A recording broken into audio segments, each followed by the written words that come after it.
All right. Evening, everyone. I'm Professor McCoy. Welcome back to The Legend of Zelda Twilight Princess for what might be our last stream for this game. We'll see. Forgive me, I am still, my head and throat at least, from here up, still recovering from a cold that I had this weekend. So if I'm a little bit coffee and a little bit, well, I have coffee, that's for sure. But if I sound a little off, that is why, and I apologize.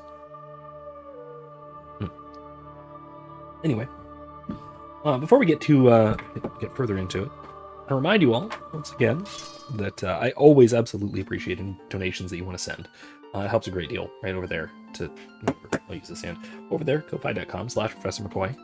I really do appreciate it, especially if you have any particular suggestions, anything you want to see, or you just want to help me continue doing this sort of thing, dedicating some more time to it. Like I said, I'd love to dedicate a little more of my time to this, to the YouTube thing, and to whether it's live streaming, whether it's video production, whatever. So if you can help me make that financially viable, by all means, I'd love it. Absolutely love it. Otherwise, though, I have some plans moving forward for a couple more Star Wars related videos. I don't actually have any major philosophical topics that I really want to cover. Maybe I should do something on Ordo Amoris, which is something that's been in the news a lot lately. Sort of the history of the concept, some of the justification behind it, that sort of thing. Might be worth doing. Anyway, though, if you want to help me out and get me to do a little bit more dedicated time to that sort of thing, let me know. The other thing, excuse me, excuse me again. The other thing that I'd like to ask is, assuming we do finish this game tonight or next week, I have a couple of major options as for what to play next. My big options so far at the moment that come to mind, both of which are relatively new games, both of which I could theoretically find, but also, at least with respect to one of them, I would obviously greatly appreciate anyone who wants to help contribute to being able to get a hold of it legitimately. Those being Dragon Age Veilguard, if you enjoy cringe and want me to cringe for you, that is an option. It's on the table. The other option, which I'm leaning more towards, obviously. Hey, Heartflower, how are you doing? I'm doing a little better than I was this weekend. Like I said, I'm in recovery from a cold. I don't. All are dead.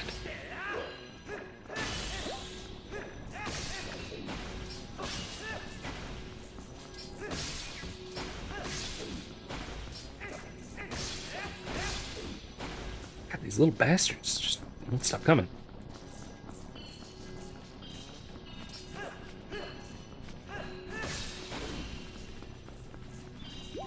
Anyway, so yeah, the other game, like I said, I was thinking about playing next would be Kingdom Come Deliverance 2. Oh, come on, don't do that. Really? There we go. Jesus. Alright, let's try that again, shall we? Kingdom Come Deliverance 2, I've played the first one all the way through on stream, so you can check that out. It was a year and a half ago, give or take, something like that. Actually, a little more than that. It's probably closer to a year and a half than a year. It was phenomenal. I do fully expect the second one to be very good, too. I know there's some talk of wokeism, let's say, broadly speaking. But, not saying I don't believe that there is some some novel woke aspects to it, but I don't think it's beyond salvaging. I think it is still going to be to the point where it's a fantastic game. We'll see. Okay, whatever. So basically, the decision, the real decision, is whether what I play next is going to be either way. I think I'm going to go for a new game, which is weird for me. But it'll be whether I play a new good game or a new atrocious game that we can sort of laugh at together. That's what we're really looking at. So, let me know what you guys think, and especially if you have, if you want to, especially in terms of Kingdom Come, if you'd like to contribute anything to help me like actually buy it legitimately, I can get it. Let's say less than legitimately, but it is a company I'd like to support, and if you'd like to help me support them, then I would appreciate that very, very much. Whether that means just getting it for me, or just gifting it to me. You can find it on my Steam, that sort of thing, or even just throwing a few bucks my way. It'll help immensely. Beyond that, I will take any I'll take any input that you have as to which one.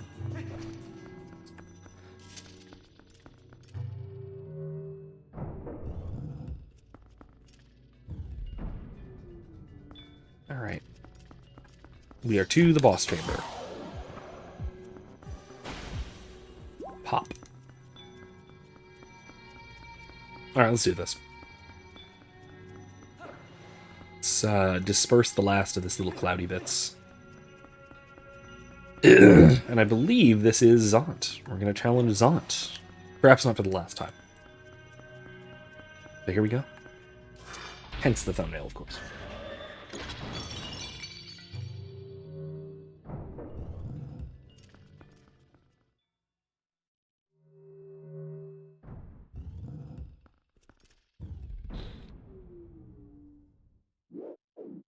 Yep, there he is. Throne room. Oh, cool. Very cool.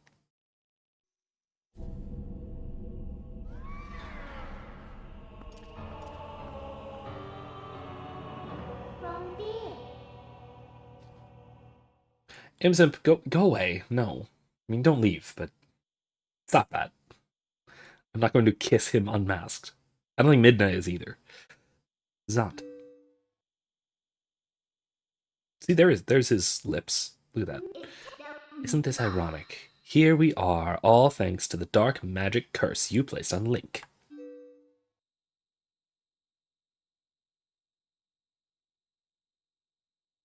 You speak of magic. Still your tongue for a moment, whelp, and I will tell you of both magic and the oppression of ages. Wait, now he has the mask on and off? It's switching. The people of our tribe, a tribe that mastered the arts of magic, were locked away in this world like insects in a cage. Looks very silly.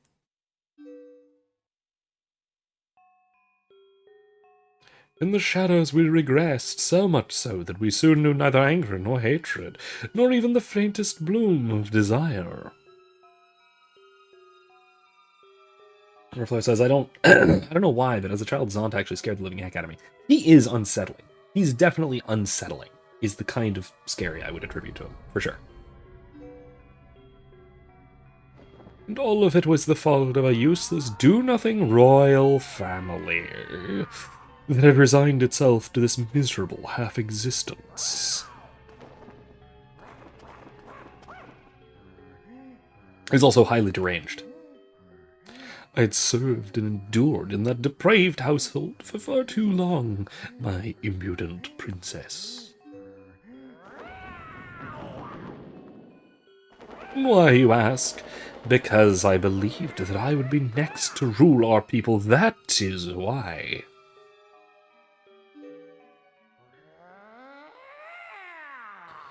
But would they acknowledge me as their king? No.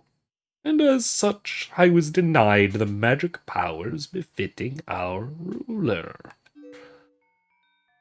It was then, in the thrall of hatred and despair, that I turned my eyes to the heavens and found a god.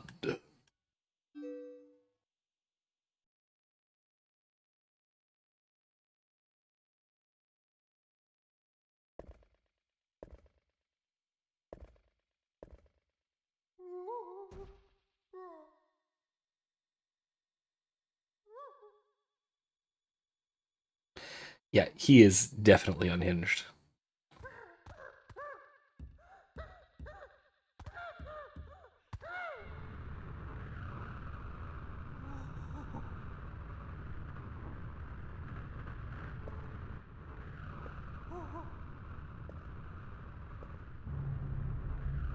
The jester who would see himself king is a... I mean, it's a common enough, almost archetype, if not trope.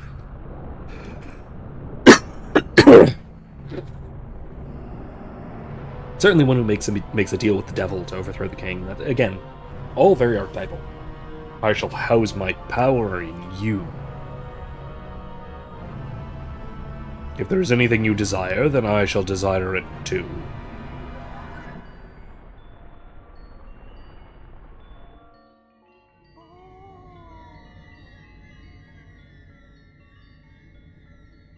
That is, I believe, the first appearance of Ganondorf in this game, and it's the penultimate temple. Sorry, the boss of the penultimate temple. My god, and only one wish.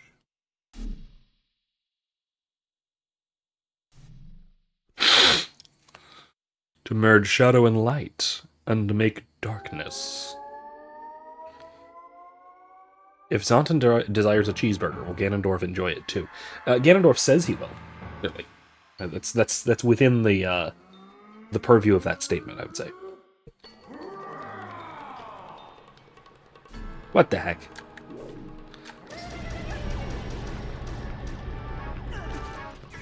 Wow. Okay.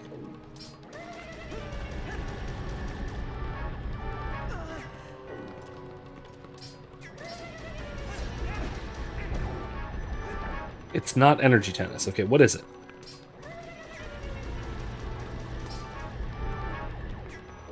What do I have to do here?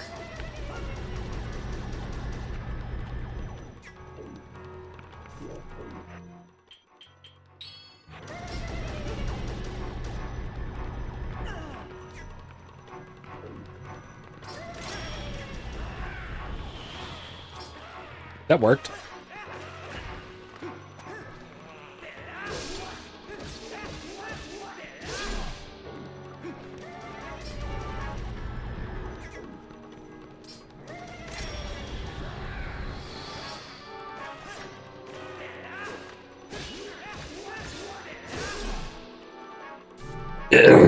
Yeah, good question. How does light and shadow make darkness?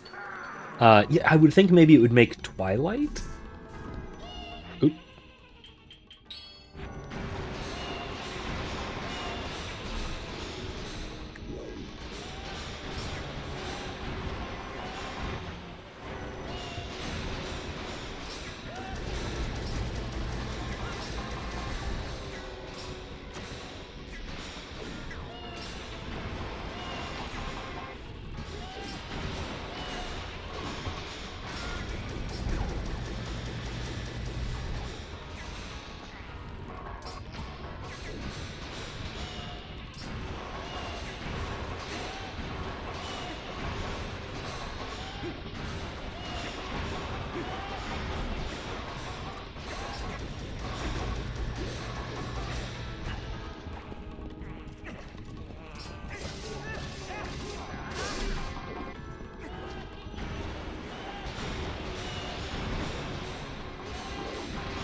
This is... they cancel each other out and make nothing. No, I think they wouldn't cancel each other out. If it works like actual, like, real light or darkness, then it would just be light. Unless we're attributing some kind of weird substantial being to darkness. Like, what happens if you have a room that is dark and you add light to it? Oh, shoot.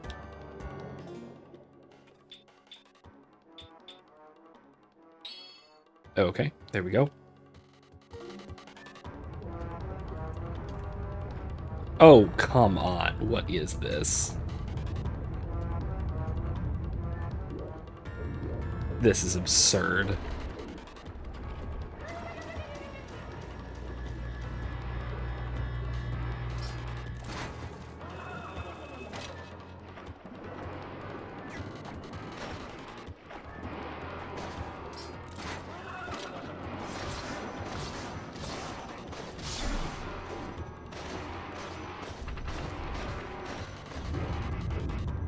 This is ridiculous.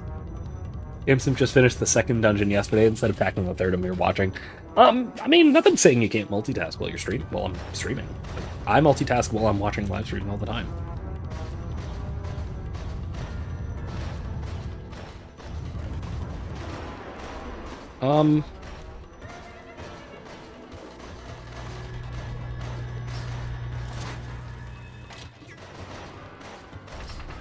Shoot.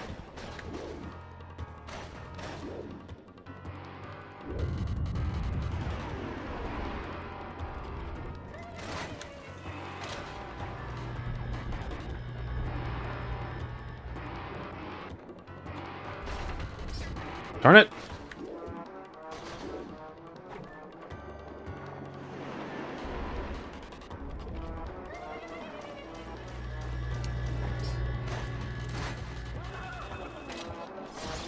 There we go. Oh, yeah, no, you're right. The first appearance of Ganondorf is in the backstory of him being banished. That's true. I mean, that is true. That is... Okay, never mind. I was going to say, but that's in a flashback, but it's in a flashback here, too, so...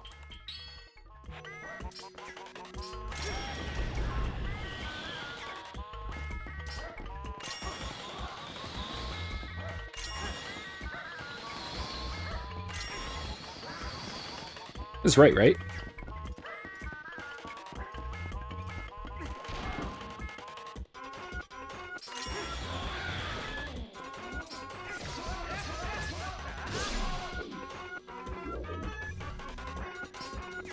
Yeah, if you put light in a dark room, hold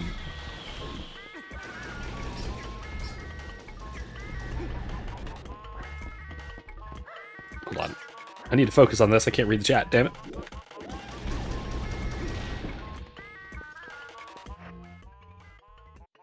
Heartflower said, if you put light in a dark room, simple logic states you would have a lit room. You're working with complex logic, so get into new, what manner is the light existing? I mean, it comes down to what is the darkness. Because the darkness is, has sort of ontological being in and of itself, right? If it's a thing, some kind of energy or some kind of force, some kind of thing in its own right. In that case, then, yeah, you'd be right. It may cancel out, it might... Oh, great. It may cancel, it may whatever. I mean, it's hard to say exactly. No.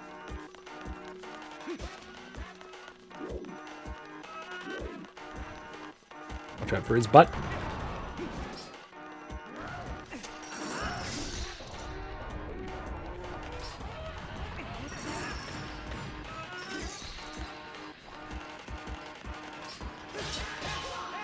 Got so tiny! Isabella, which, hello by the way, I don't know if I've seen you before, so welcome in either case.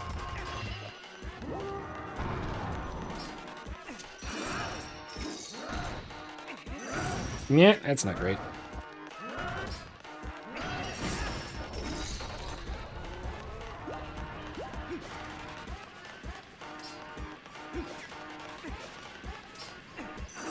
Oh, shoot. Should use my sword. Twilight Princess is the first Zelda game to give Ganondorf last name Dragneel. Oh, really? I did not realize that.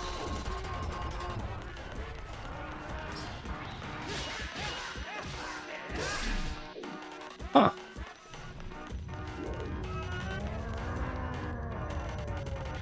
What does... Okay, so what does Ganondorf become in the Twilight Realm? Something spooky and godlike, certainly. So it would seem.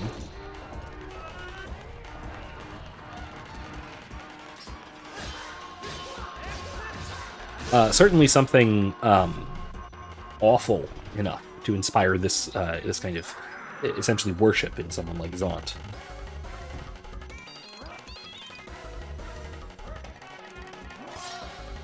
He's got swords, I guess.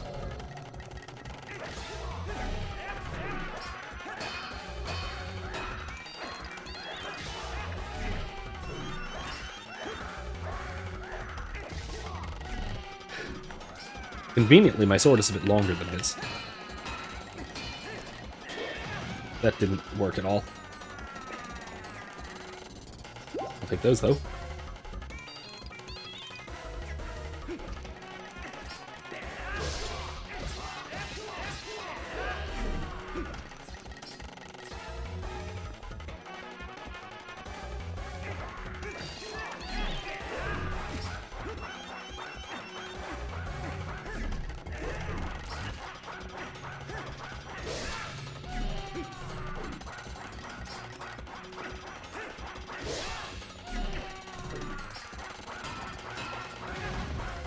Ow.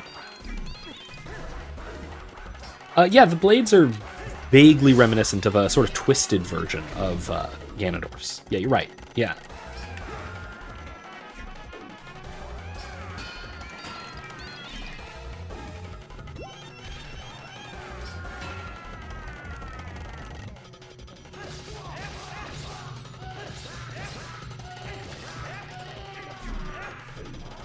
Yeah, sort of how, like, a demon pretending to be an angel of light for Muhammad.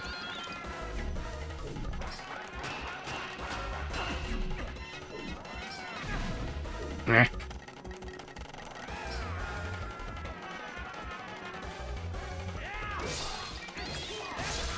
we go.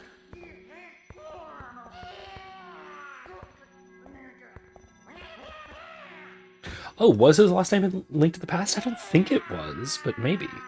I thought it was just... I thought he was only ever referred to as Ganon. I don't even remember him being referred to as Ganondorf.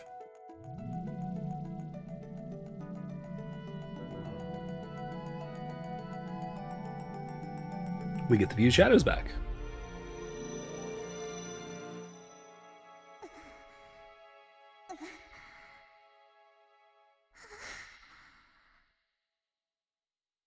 You traitors!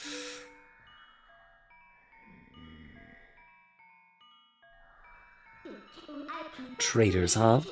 You want to know why none would call you king. It was your eyes, Aunt. All saw it, a lust for power burning in your pupils. Did you think we'd forget our ancestors lost their king to such greed?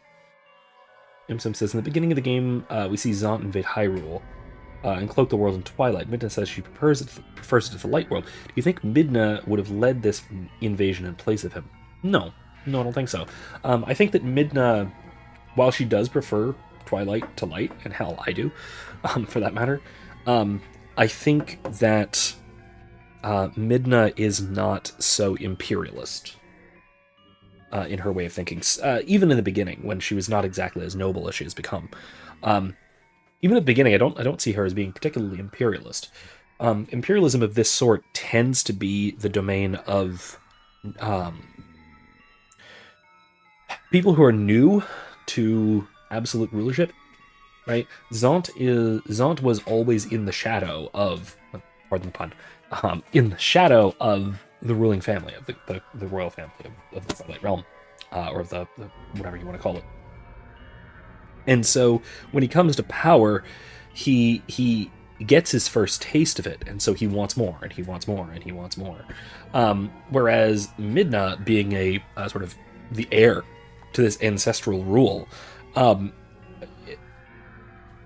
she has, I would think, from what we see and sort of from historical trends in terms of kings and queens and monarchs in general, I think she would have a kind of stability to her political ambitions. Let's say that they would be tempered, right? Her ambitions would be more about maintenance of the realm and to increase what is already there, rather than this sort of expansionistic imperialist tendency that we see with Zant, because he's new to all this, right? He just got this power, and so, well, what do I want to do with it? Everything. Whereas Midna grew up as a royal, so to speak, and so I wouldn't expect that sort of tendency, particularly right here. This kind of ties in with what she's saying right here. This kind of lust for power, this blind ambition, that is what really led to the banishing of the Twilight in the first place, was this attempt to conquer Hyrule. And also, I'll say, Zant doesn't have that sort of family history to hold him back either, in a way that Midna does. So I don't think so. I do not think that Midna would be one to sort of invade the Light World in the way that Zant did. I don't think so. Midna, foolish Twilight Princess, the curse on you cannot be broken. It was placed on you by the magic of my god. The power you held as leader of the Twilight will never return. Oh, should we see the Twilight in a future game? Perhaps centuries after the events of Twilight Princess. It would be cool. It would be cool to see them restored in a way, which I think that would fit with some of the themes and the settings of the latest couple of games. I could see that working really well, I think.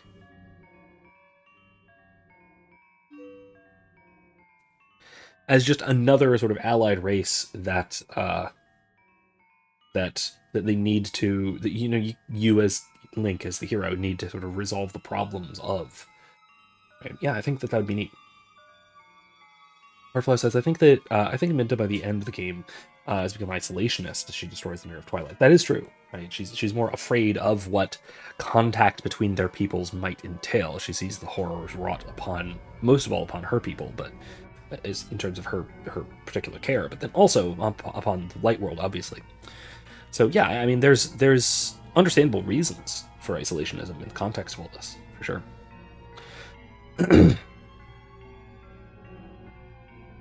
Already he has descended and been reborn in this world. As long as my master Ganon survives, he will resurrect me without cease.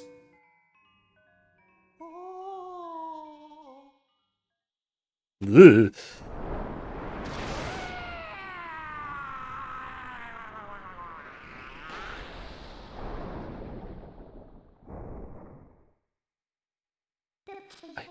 I use just a fraction of the power that's in me now.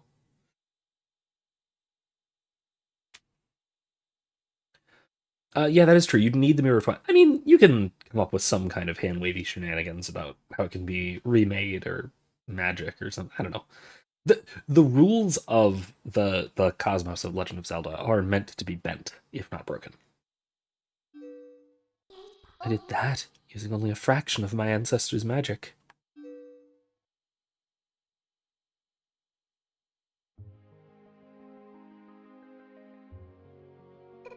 Link, now is the time. We must save Zelda.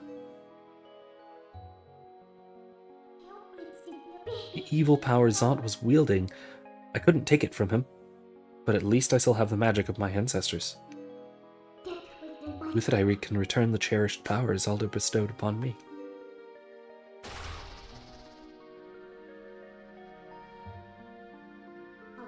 Now let's go. Princess Zelda is waiting.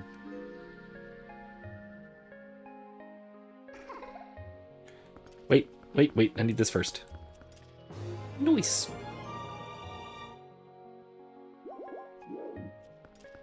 Alright. I'll get you out of here. You're sure there's nothing else you need to do, right? Yep, let's go. I forget if there's any overworld shenanigans first, or if we go straight into the battle. The final battle. I think it's final battle.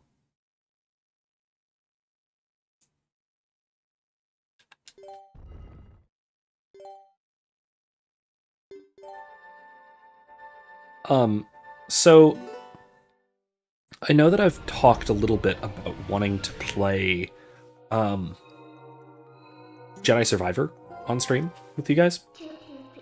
But I've been playing it off stream, and I'm a little hesitant. There's a lot of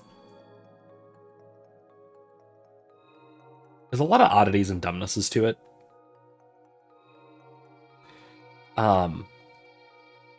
Partially okay. I'll talk about my complaints about the game in general, but I'll we'll see. Maybe I'll still want to play it on live stream at some point, because I played Jedi Out,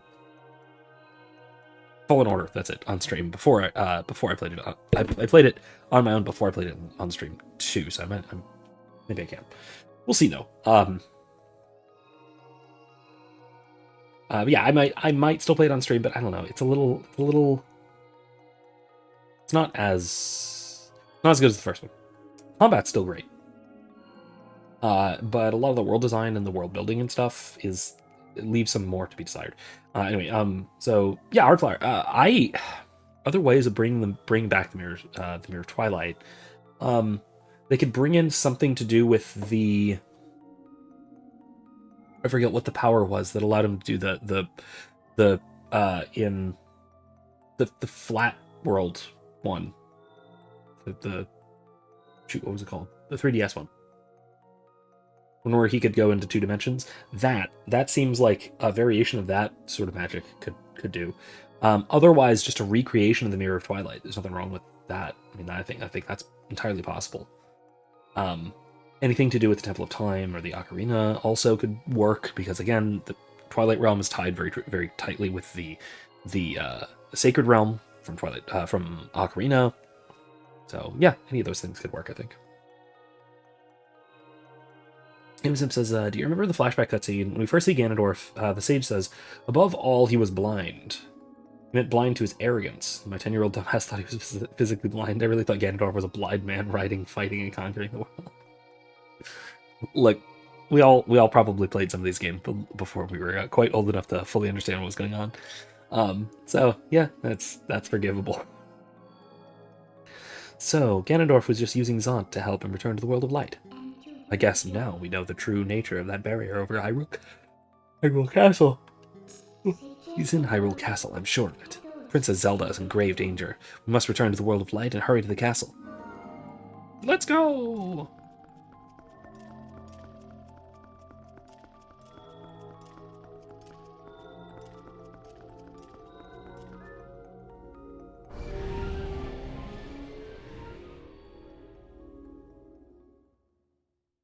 It would make him all the more impressive if he were literally blind and doing all that.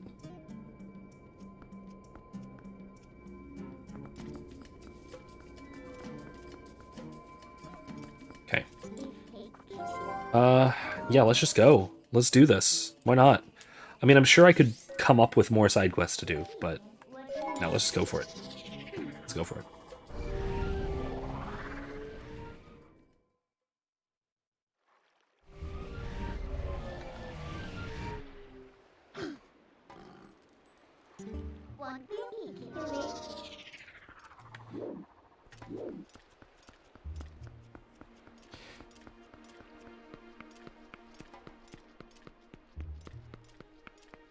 Anyway, so yeah, there's some like world building or world mechanical things in Jedi Outcast, or sorry, Jedi Survivor, that are really stupid, unfathomably dumb. Not just like lore breaking stuff, which come on, I've come to expect these days with modern Star Wars, but stuff that's just very silly. And then also like in terms of design, like game design, there's so far, I'm not all the way through the game, obviously I haven't finished it, but to the point I'm at so far, there are 2 planets that are actually relatively explorable, a moon base and an Imperial base. That's it. It's not exactly and the 2 planets are annoyingly similar. You've got sort of arid wasteland world, and then you've got desert planet. Okay, one has water. The arid one has water, I guess. I mean, great. What's that, honey? Ilya's memory. Oh, right, sorry, wrong accent. Really? Mercy, if that isn't the best news I've heard all day. You did a great job, honey. Oh, good. Yes, my golden friend came in handy, did he not? Link, we must restore the peace and take the children home with us. I agree. Let's, I'm gonna go do it. I thought there was something about these guys, but maybe not.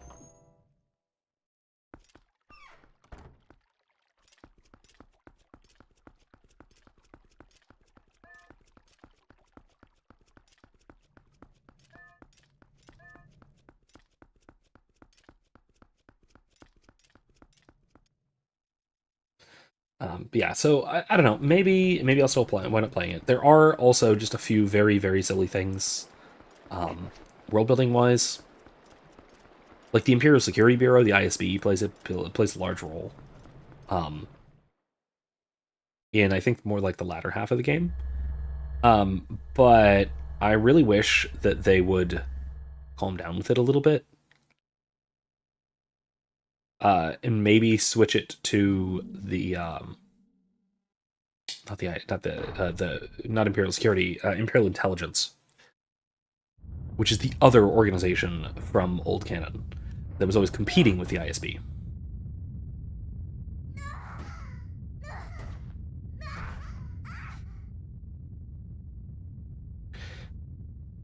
So it seems she's not exactly in control of this.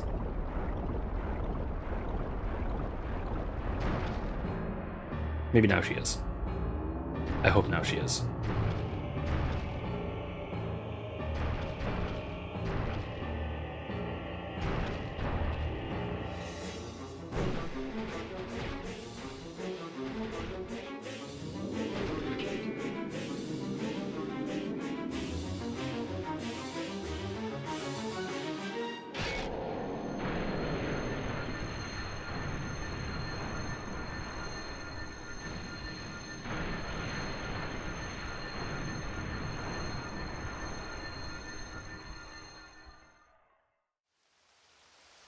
Cool. MSimp wants a Star Wars game where you play as the ISB. Could be pretty cool. I will say that they're never going to make a bad guy Star Wars game again. It's probably not just not going to happen, unfortunately. The other thing, though, is that I really miss the dynamic between the ISB and Imperial Intelligence, which was a big deal in like 90s Star Wars EU stuff, especially in the RPGs.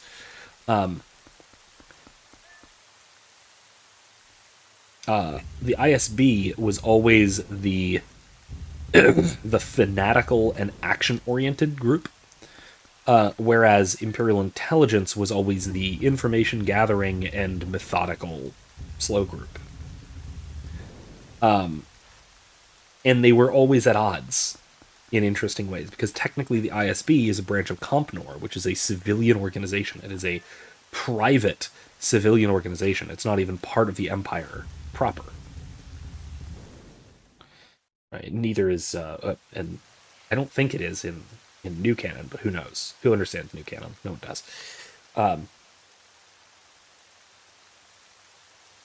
Oh yeah, I'm still mad they had Iden Verso defect from the Empire in Battlefront 2. Well, you know, they just gotta. Of course they're gonna do that sort of thing.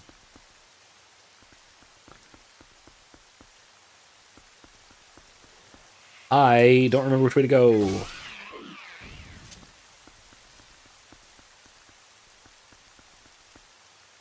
Alright, front door is locked, I know that much.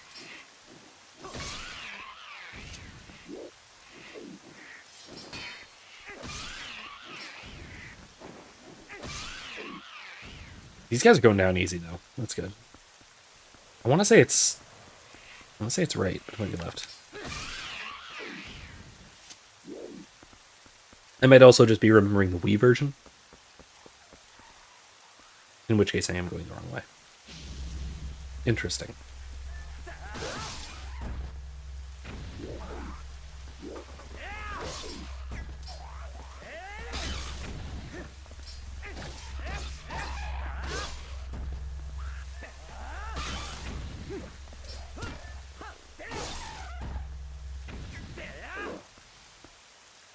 Alright. MSimp, I missed the old Battlefront 2 Rise of the Empire campaign. Was genius. Yeah, that was really cool. The old version of Order 66 and everything to do with that was fantastic. So well done. I'm not as much of a hater on the whole biochips thing as a lot of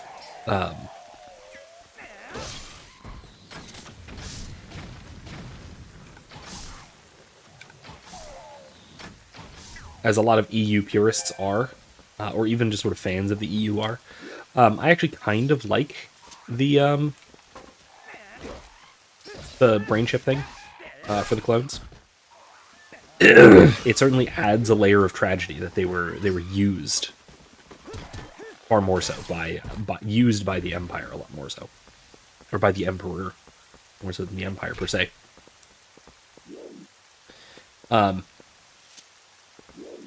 Okay, no, this is a good point. So you're not. inside baseball here. So yeah, Heartflower asked, why wouldn't they make another bad guy Star Wars game to just not really sell well? Okay, so a lot of older Star Wars games. I don't think there has been a dedicated bad guy Star Wars game since TIE Fighter. I don't think. And that was really old. That was 96 or something. But there have been plenty of Star Wars games that where you could play the bad guy. Right, where you could just play all the way through as the bad guys. I mean, I guess you could count Battlefront 2, given that you play the 501st Legion all the way through, going from the Clone Wars all the way through to the Rise of the Empire. So there is that. So maybe that. So maybe that counts as a sort of bad guy game. But no, the reason is just a lack of any interesting kind of moral ambiguity in particularly in just modern Star Wars, but really in a lot of modern gaming generally.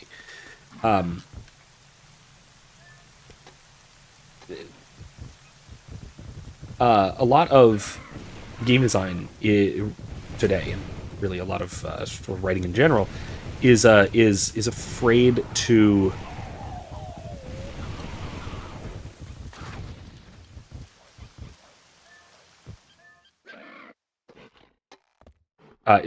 sort of give the player a reason or excuse to be actually bad, rather than having a sort of veneer of danger, if you will. Right? It's just an unfortunate trend in modern writing. That's all.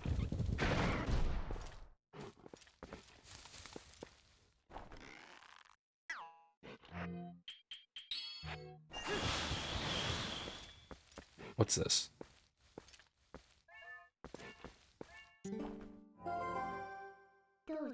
Are you curious what's on the other side of this wall? Like, yeah, there might be a way in. Want me to check it out? Want to check it out?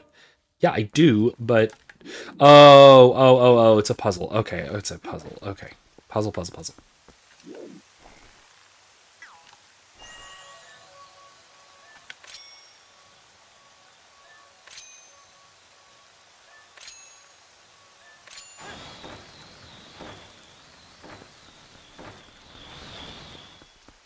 Is that it?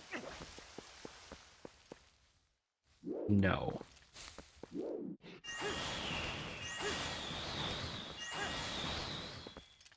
No. Okay, so... Okay, these were arranged...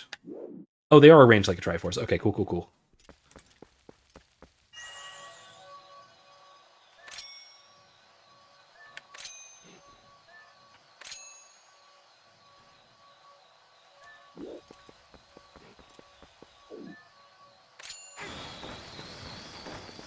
There we go.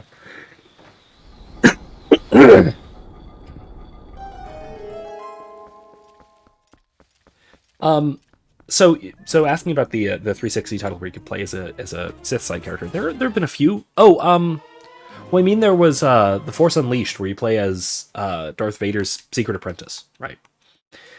But most notably about that one, you eventually just become a Jedi and help form the Rebel Alliance. So you don't stay on the bad guy side, right?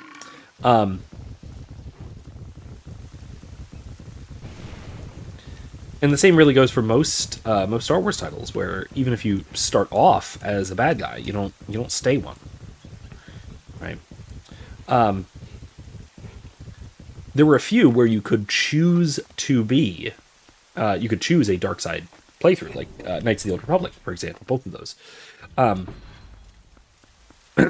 not dedicatedly, and even that is kind of off the table now. Sure, in Jedi Survivor, the current one, Cal, the main character, kind of flirts with the dark side, and he has some troubles with the dark side.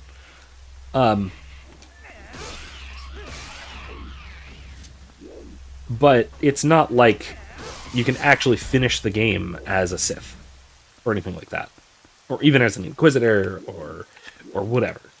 No, there's no dark side ending to it. There's no real option to go evil, and I think it's just a rating thing. Um,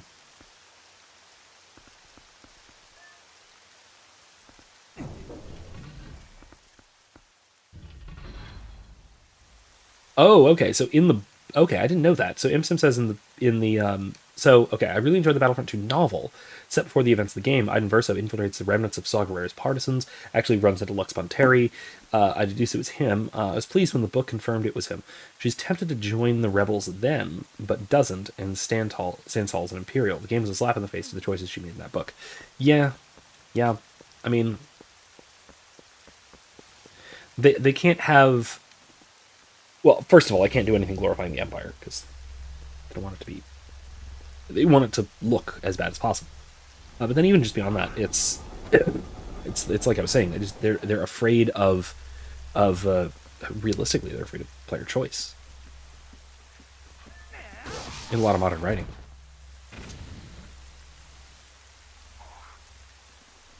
Come here, guys.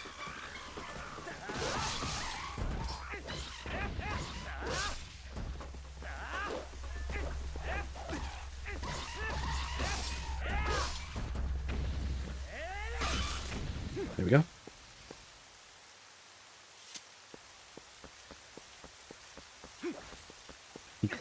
Harklar says that I'm not really not much of a Star Wars fan. Always been more of a fantasy type than sci-fi. Lucky you, Star Wars is much more fantasy than sci-fi as well. Can I do that? No, I can't. Okay, that was worth a try. Yeah, Star Wars leans much more into fantasy writing than sci-fi writing, even though it's in a more sci-fi setting. In any case, yeah, it's yeah.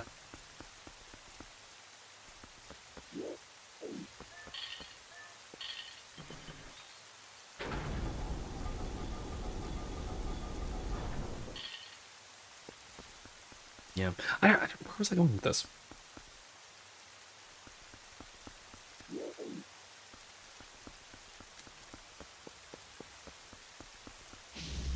Oh yeah, that's another thing I was kind of talking about with the ISB and the Imperial Security Bureau. That yeah, like Imsim said earlier, they want just mustache twirling, one-dimensional bad guys. I've come to play. You're back with only with two cut horns now. Really, that's not great.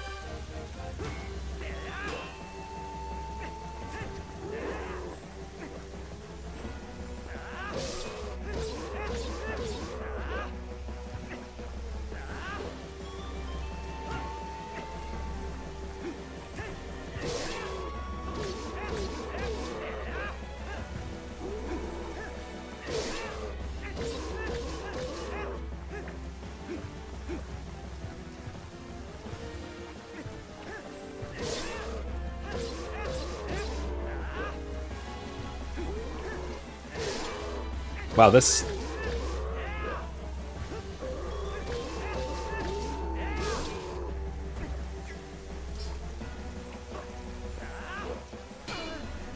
Ooh.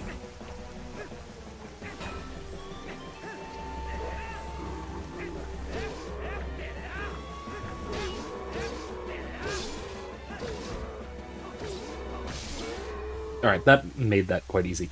Um, yeah, Star Wars is kind of vaguely space western, kind of samurai movie, kind of fantasy, like high fantasy. It's kind of a genre blend meant to be sort of broadly mythological. I mean, that was Lucas's intention with it.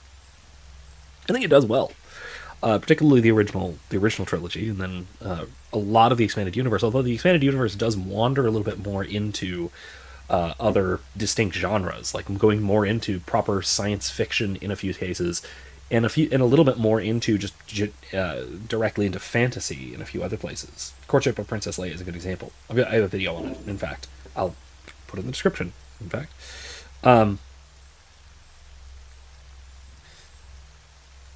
it's really good. It's a good book. My video on it isn't too spoilery, so it's a good one. But yeah, it's another example of Star Wars exploring other genres and doing it really well within that same setting. And I'll say, so Courtship of Princess Leia, by the way, if you're not familiar with it, is a book from I think 1993, and it first introduced the planet Dathomir, from which we get the witches of Dathomir, which have been like brutally pillaged by the new canon. By which I mean they've been sort of reappropriated and completely altered and changed really fundamentally by the new canon. This is actually something else that's been bothering me about Jedi Survivor. You get a Marin, the character from the first game, Cal's love interest, the Night Sister of Dathomir, the witch. She gives him a little doodad that is essentially meant to be a magic item that lets him phase through, I think specifically ray shields, deflector shields. Lets him phase through shields. It's not a Force technique. It's not something that she teaches him to do with the Force or whatever. No, it's a little token thing that lets him phase through shields. It's magic. It's just straight up magic.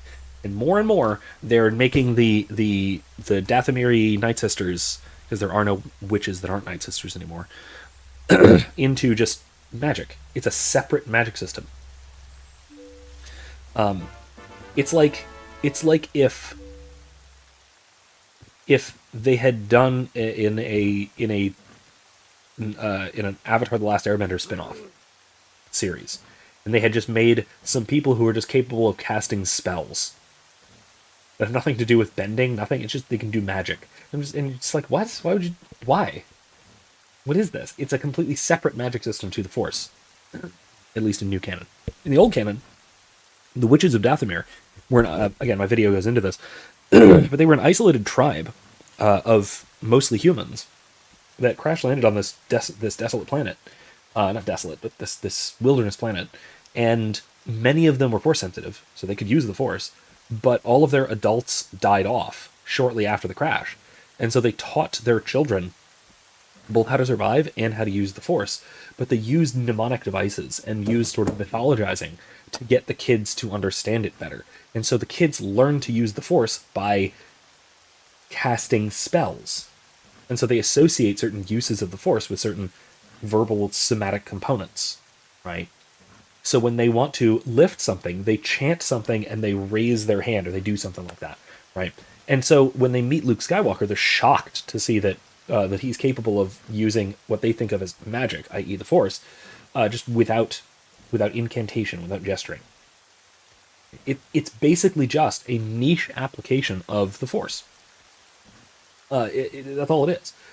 And that's all the mysticism or magic is in Star Wars. It's either some kind of technology or it's the Force, specifically. It's something a Jedi is capable of doing.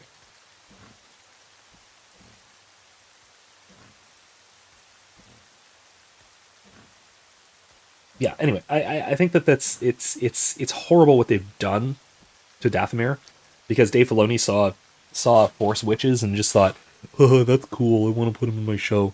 And so he just heard the words Force witches, and that's the extent to which he said, Night Sisters of Dathomir, they're witches. I guess that's what they are now.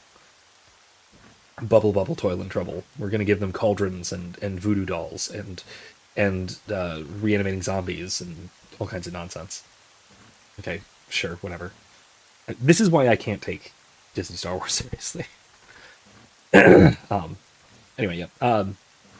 Harpler says, you'd think I'd love it because it does have a rich psychological landscape, especially on the political, isiological, or isiological, or isiological, I'm not sure which, side of the lore.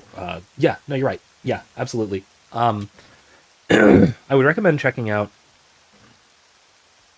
first of all, I have 2 videos in my reactions playlist, talking about and responding to a video on KOTOR 1 and 2, Knights of the Old Republic 1 and 2. And it's talking about the sort of Jungian, Campbellian, if you will, narrative structure of it, the hero's journey kind of mythology. Check those out. That'll give you a good feel of some of the mythological storytelling in Star Wars. Other than that, if you are looking to get into it, which I always recommend people get into the Star Wars EU, check out my recommended reading list. I have it, I think, in the description. If I don't, then I will. Otherwise, it's on. It's, I think, the first video in that playlist that's on my. I think it's my most recent playlist. My EU, my Star Wars EU discussions playlist. So yeah, check it out. It is always. It is never a bad time to get into it, especially now, because a lot of them are republished. A lot of the EU books are being republished. A lot of them are having much higher quality audiobooks done that are not abridged. If you prefer audiobooks, it's as good a time as any to get into it. And man, and also the big thing, it's done. There's always that danger when you get into a series that's in progress that it'll shit the bed at some point. Like imagine imagine you started to watch Game of Thrones in season 4. When season 4 came out, you saw it, you heard the hype about it, and you're like, you know what, I'm gonna binge this. I'm gonna watch seasons 1 through 4, and when season 5 comes out, I'm super hyped about it. And then you get through to whatever it was, 7, the last one, and then it's horrible. But with the Star Wars expanded universe, you don't have to worry about that. It is what it is. It's done. It ended in 2014. Yeah, 2014. So you can't ruin it. Now it ends with a few loose threads, unfortunately, but oh, ideological. Okay. Ideological is a thing. I forget, or something like that is. Well, I thought you meant something else by that, but yeah, yeah. Okay, fair enough. Imsim says I used to think Bokoblins were or the race of Ganondorf since he's green in Ocarina of Time. Interesting. I mean, they're orcs. They're goblins, right? Bok goblin, right? It's a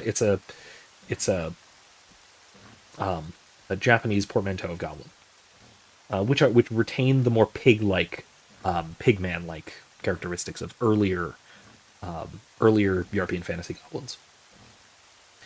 Same with like ratmen, are kobolds, right? Kobolds are little lizard people in modern Western fantasy, but in Japanese versions they're rat folk. Again, they're derived from the same source, but they're these sort of offshoots of the same mythological creature. I follow the strongest side. That's all I've ever known. Okay, cool. So you're gonna go kill Ganondorf for me? That'd be nice. Or help more? Link. He spoke. Yeah, I was surprised too. Yeah, I was surprised too when I first saw that. You have the giant Bokoblin chief who was almost our arch nemesis from the beginning of this game. Which, by the way, if you recall, he was the one that attacked Ordon Village, that kidnapped all the kids? I think all the kids.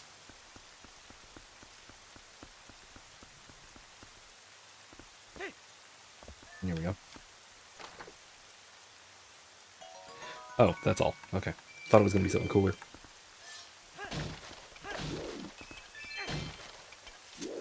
Alright, whatever. Not bad. I won't complain. Right. Let's go. Let's get out of here.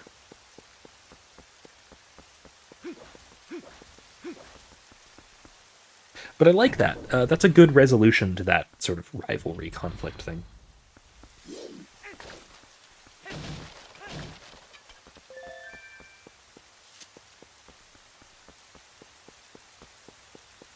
I feel like I gotta do something with my controller. My left control stick is squeaking.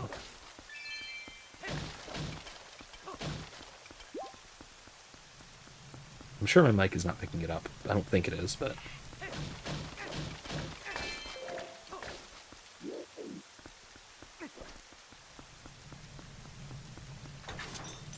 Let's go.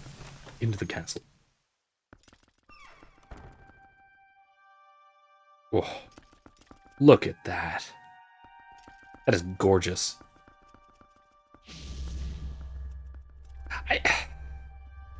It's really cool, but then this is how they do it, right? They do...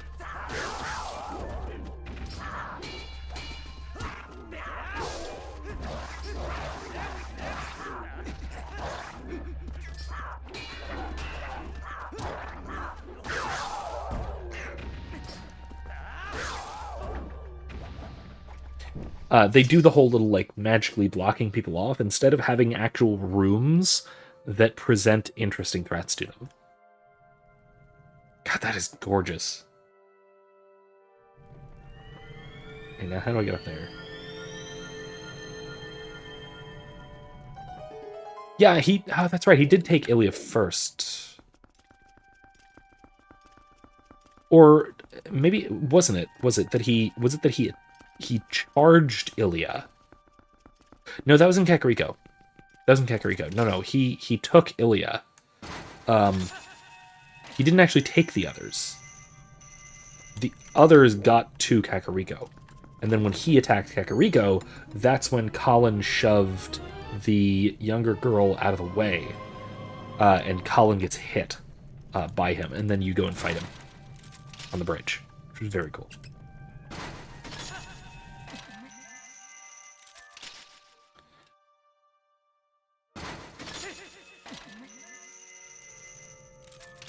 Alright, well, there's something over there.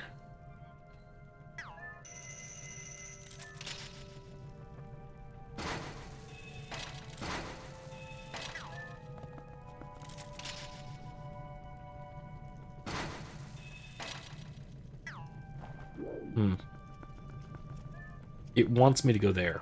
I don't want to. I'd rather go here.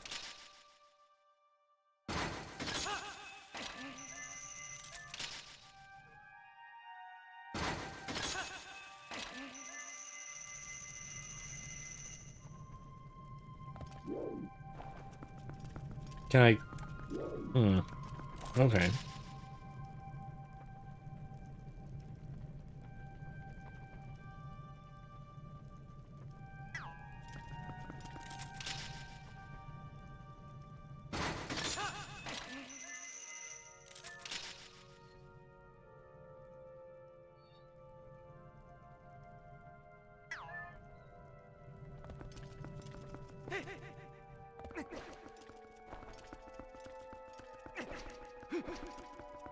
Let's figure this out.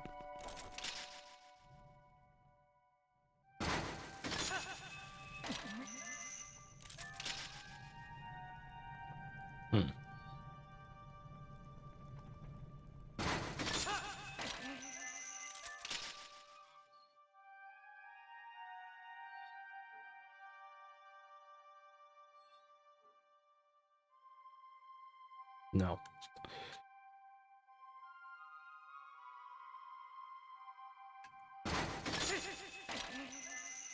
Alright, so I guess I have to go through here, don't I? Unless... No, out of range.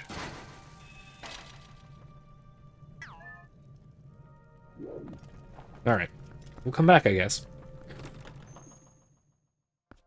I'm sure it's... I think I have to go all the way around and through. Oh, dark now.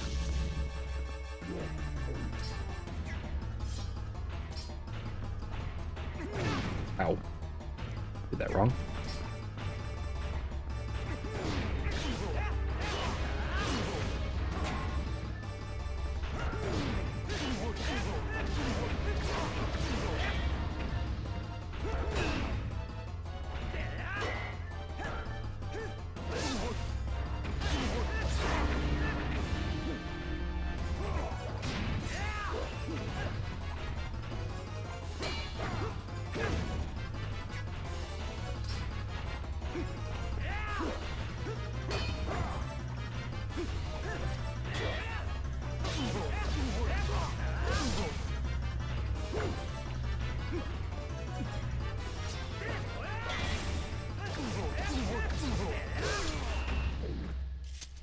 Okay. Taken care of.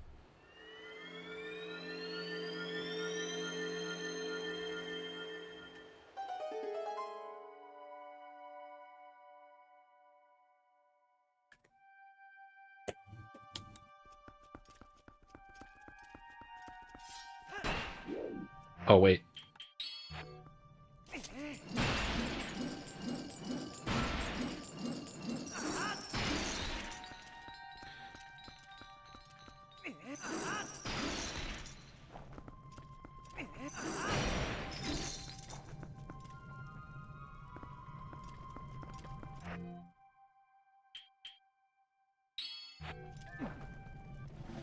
Nice. I don't know if I need that yet.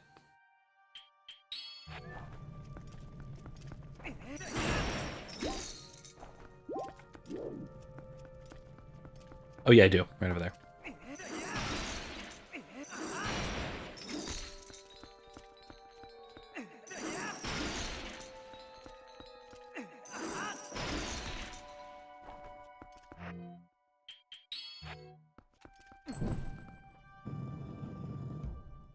Interesting.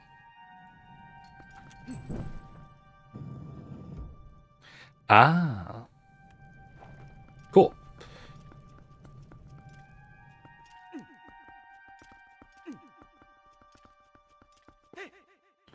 Okay. No.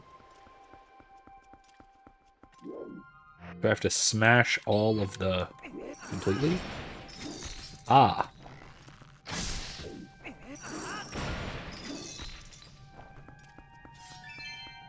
That's not it.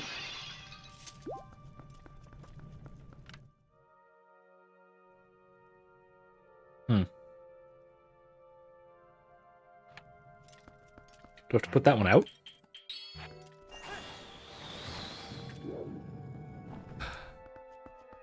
Wow. Okay. That's... alright.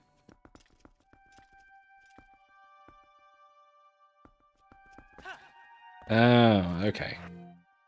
I see. I think I get it.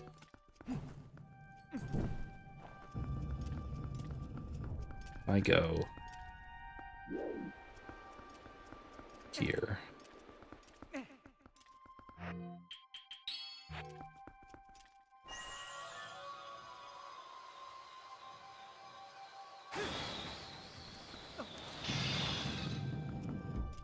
Okay. I understand now. I just messed it up. I almost did it right. Go. Fill that up, just in case.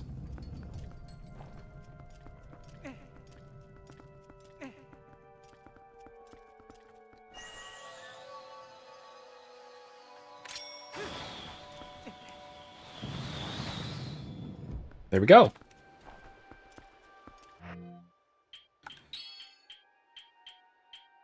My bow. There we go.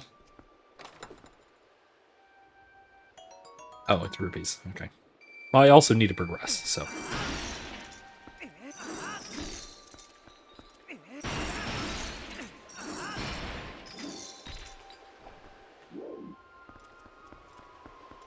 Alright.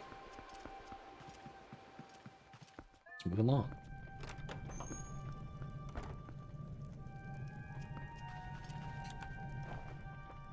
Anyway, while I'm puzzling and bashing chest or armor statues, the other thing that I've been kind of wanting to talk about. So I talked about this last week a little bit. The controversy surrounding Ordo Amoris that J.D. Vance has been talking about. This concentric series of obligations that we have to obligations first to those things which are closest to us, and then progressively more distant as we get further away from us.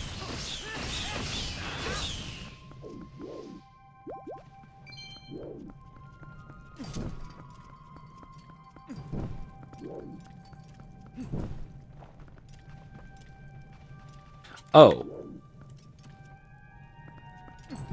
I have to do it quickly.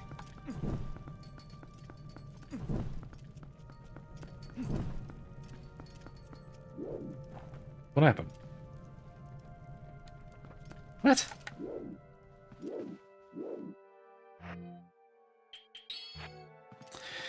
Anyway, so The latest bit of the controversy has been surrounding J.D. Vance. And then recently, Pope Francis has come out and has essentially argued that Vance's, what would you say, his use of the principle is inappropriate, incorrect. That he should not be applying these principles to essentially to immigration policy. Though I think you'd realistically go, that doesn't work. Okay. You'd call it more than just immigration policy, right?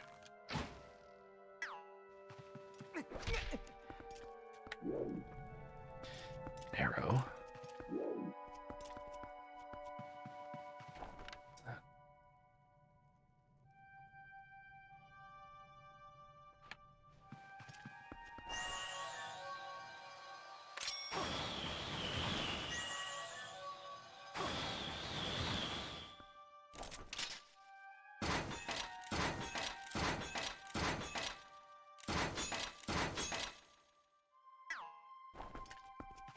I don't get it.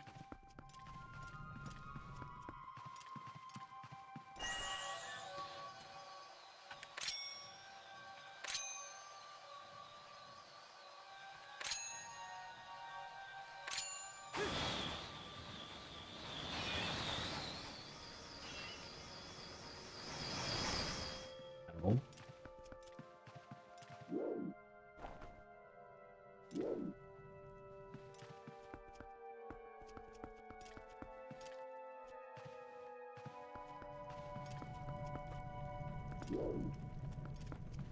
Anyway, my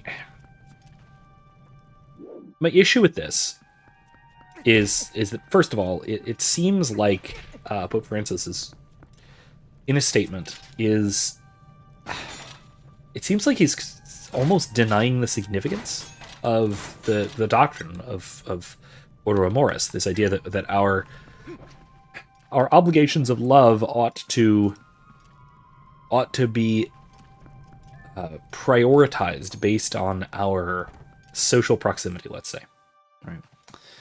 And it seems almost like he's denying the importance of the significance of this, which I think is, I mean, obviously, out of keeping with the long tradition of the church. Right? The church has a very long tradition going back at least to Augustine, but it carried on through all the way through since Augustine, especially through the Scholastic period, of the importance of this ordering of our obligations.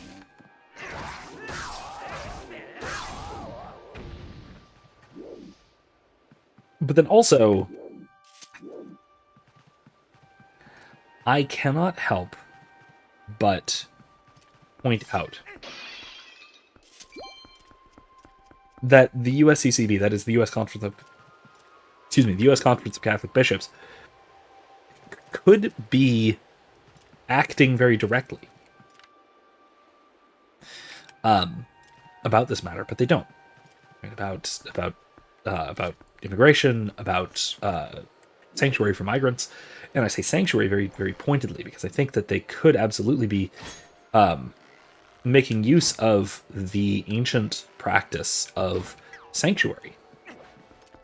You probably know this from the Hunchback of Notre Dame, right? That the idea being that you can seek refuge in a church from persecution or prosecution or what have you, and that it would be horrendous. It would be essentially blasphemous. It would be sacrilege to conduct the activities of law enforcement in a church, and so that you can seek shelter in the church from persecutions or prosecutions, whether just or unjust. And I think that if the USCCB were quite serious about the their opposition to the border enforcement policies of current administration, they absolutely could do something very directly about it. They could institute, be it voluntarily based on the pastor or based on the bishop or whatever, but they could institute a policy of effectively sanctuary. The church could take people in. Whether that is short term, just to, keep people safe, so to speak, from law enforcement, from ICE, or if that were long term, to aid in the naturalization process, be it by means of induction into an order of the church or what have you, right? Basically, let them become monks or whatnot. What am I supposed to do here? I'm going to look at the guide in just a minute if I don't figure this out, but they could absolutely, anyway, as I'm saying, they could absolutely, the church could, without a doubt, do something that would be real and make a difference, make a real significant difference. But they have not done so, and I don't expect them to. And the main reason why I don't expect them to is I think that I won't necessarily say the church in general, but certainly the conference, the U.S. Conference of Catholic Bishops, is gravely lacking in moral courage. No. And we know this because of COVID, right? As with most bishops' conferences around the world, when a tyrannical state said no more mass, that you're not allowed to celebrate mass anymore. What did the bishops' conference do? They said, "Oh, okay. Well, I guess we're not going to celebrate mass anymore, and you're no longer obligated to." Huh?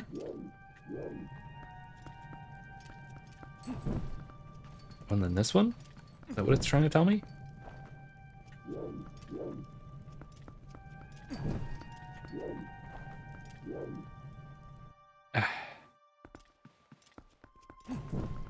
There's got to be an order to this, right?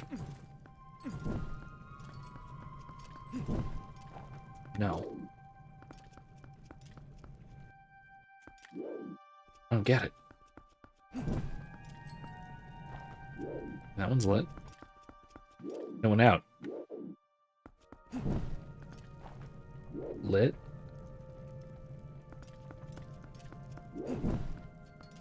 One out.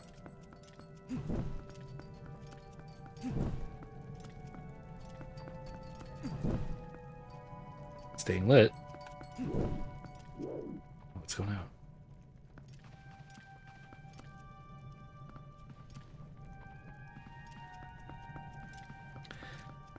Right. My point, though, my overall point, though, is that practically speaking, the bishops could have said, no, we're going to have Mass anyway. There is nothing more important. The Eucharist is the source and summit of the Christian faith, and that any attempt to prevent people from celebrating the Eucharist is an unjust imposition upon the Church by the state. That is unconstitutional and illegal in the U.S., and not to mention abjectly evil, and it will not be tolerated by the Church. And so we will have Mass. People are invited. We for example, will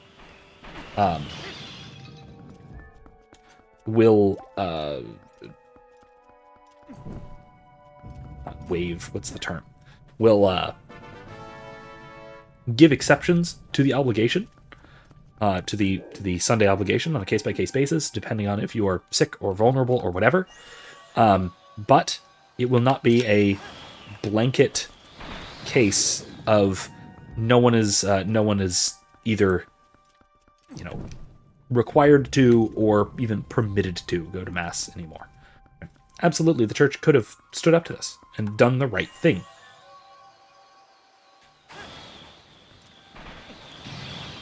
the fact that it didn't is deeply troubling. And it really speaks to a lack of, as I said, a lack of moral courage. And we see this again, right? If the church were really, and the American bishops were really deeply so concerned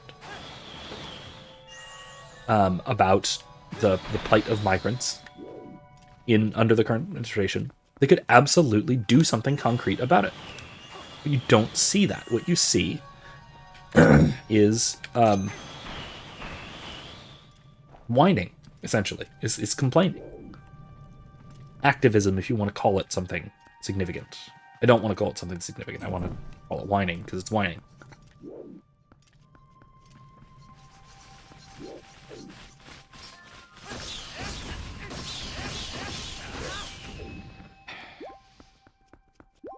Okay, but like... Now what? Okay, guide done. Here we go. I hate to do this.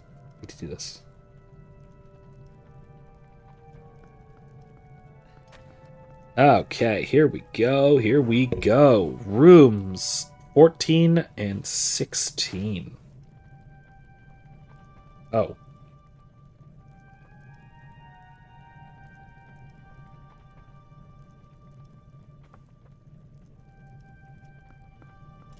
Shoot down the painting. In the other room...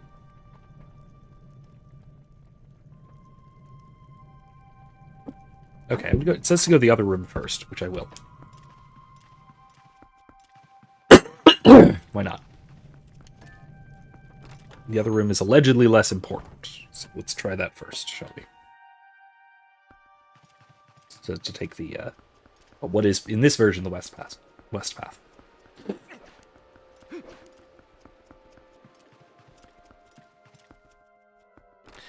You have to go in wolf form and sniff around for some ghosts. There are apparently ghosts in here.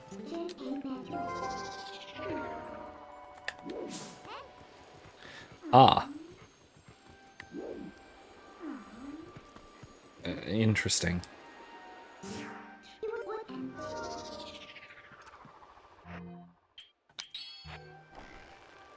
To shoot the rope specifically? Yeah, okay, wow, alright.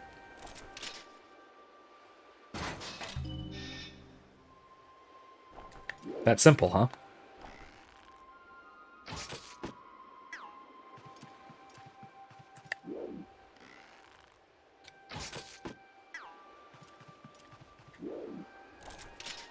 What's this do? Ah!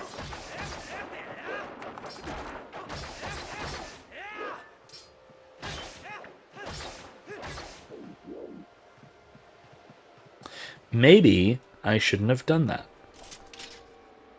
Maybe I shouldn't do this either.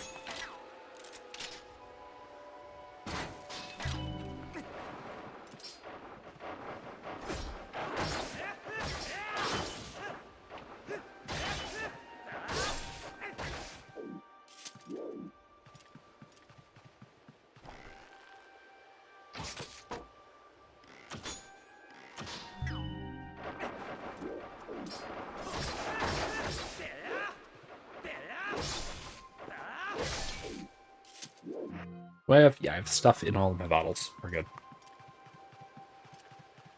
Sweet.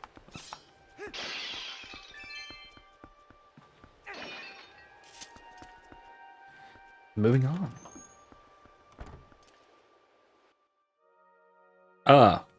2 iron knuckles.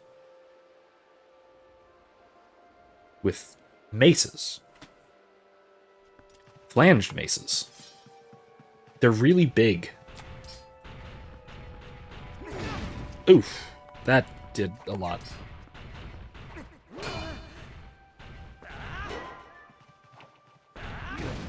Yeah.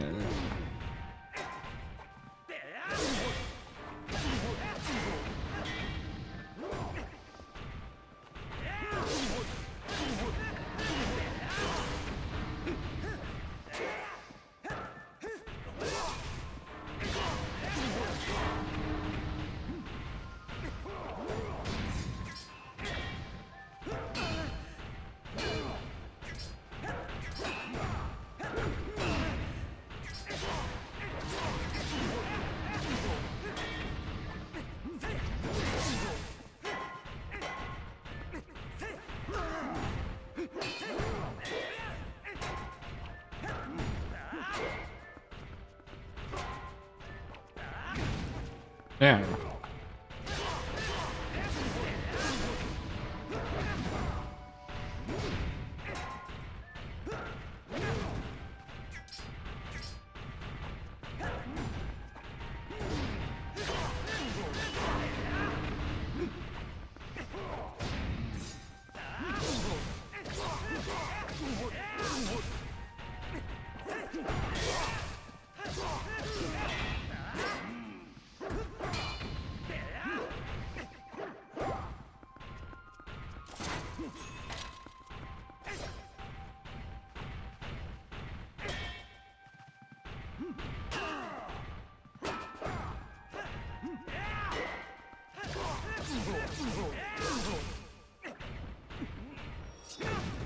Oh, too close.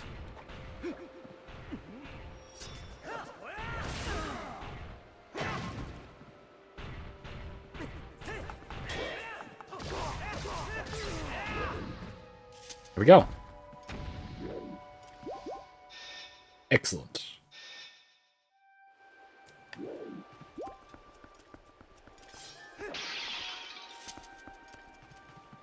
What else we got in here? I can bash those armor suits, but no, I don't think it's much important, much of significance. See what's in here. It's a chest. I'd like a chest. Yes, please.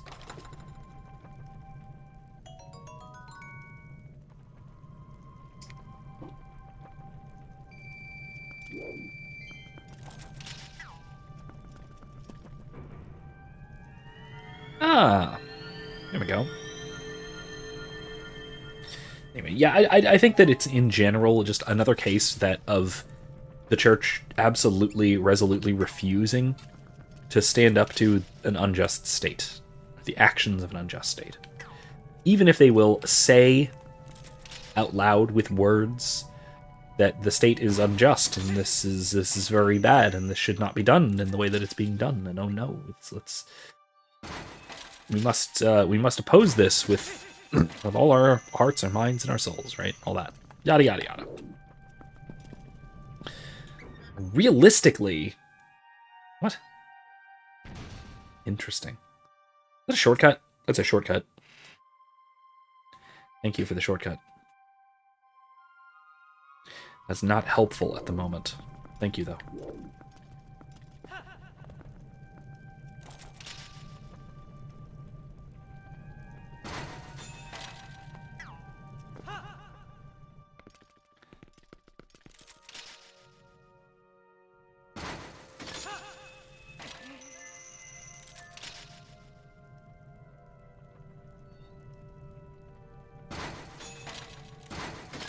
Here we go. Yeah, the church will say that it opposes that, you know, we must oppose all people of good faith should all people of faith and people of goodwill should oppose blah blah blah, all these bad nasty things, and then we'll do absolutely nothing to actually oppose it, which honestly is just an uncomfortably common result of the politicization, whatever, of you know what I'm talking about, of so many issues in society. Right? There are so many things that we, as individuals and as groups of individuals acting together, collectively or individually or whatever, could absolutely solve. There are so many issues that we could help to fix, but the state has essentially monopolized our efforts to do so, to do anything. So that our instinct is that if the state isn't doing it, then it isn't to be done or can't be done, and that all I ever need to do is political activism, right? It's enough for me to say that I support something or to vote a certain way or whatever. Whereas voting is about the least effective thing you could ever do to actually change something worth changing. Right?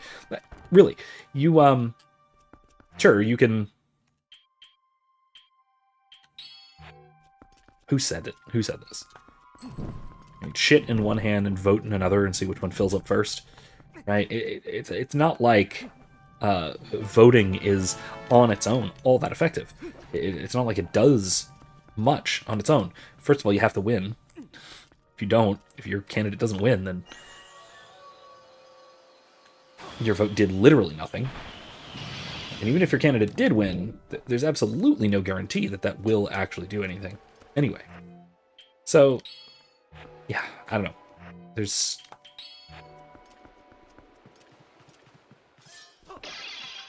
good. I need those. I don't know, it's an unfortunate reality of our time.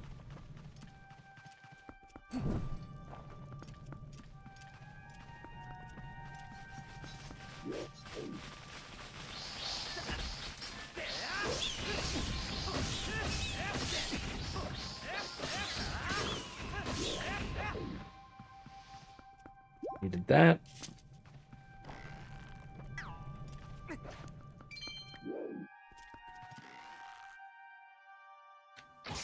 There we go. Wow.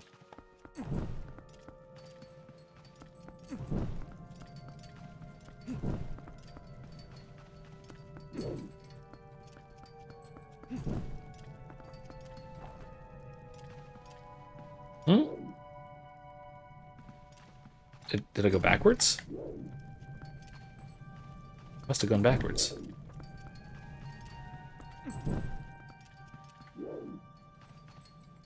Okay, maybe it's this way.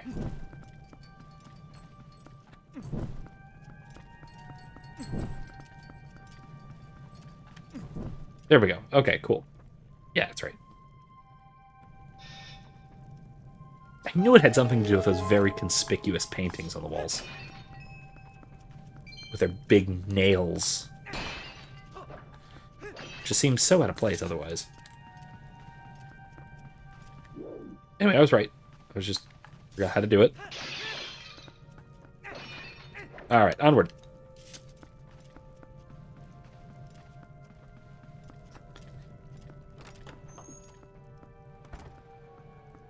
Okay. Oh, two Lizalfos, armored Lizalfos, whatever they're called. I don't remember. I'll put the guide away. I don't need it at the moment. Might need it again, but not now. Not for the moment.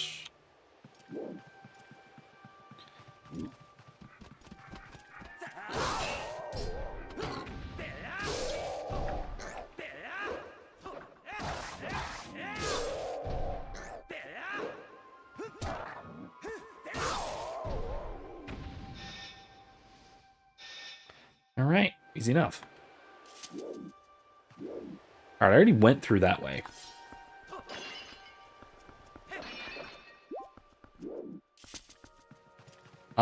That's already unlocked. This is just open up that shortcut. This is the way, right?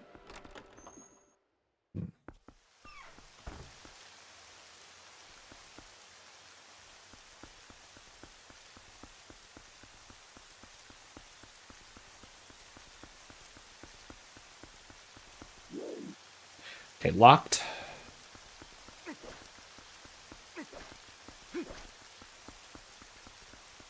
All right.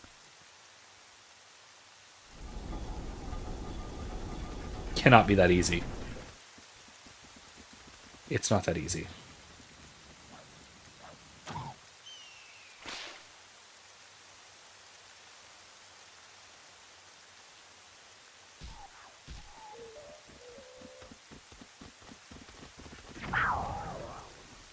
Hey!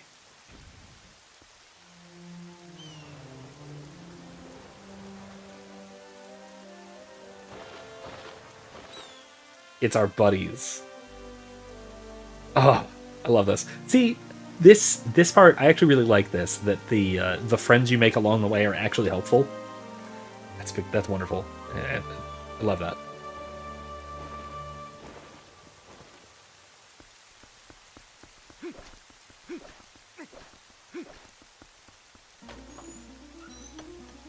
I assume this is the big key. Which Zelda has the best castle?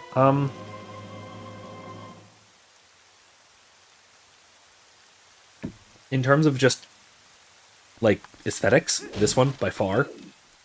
By far. As far as dungeon design, That's much harder. And I would lean towards A Link to the Past.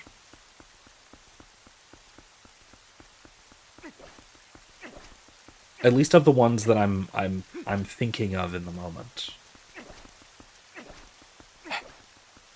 This one's much cooler than Ganon's Castle. This is much better than Ganon's Castle from Ocarina.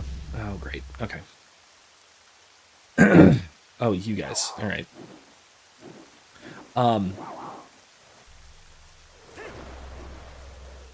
But I don't think this does measure up to Link to the Past. I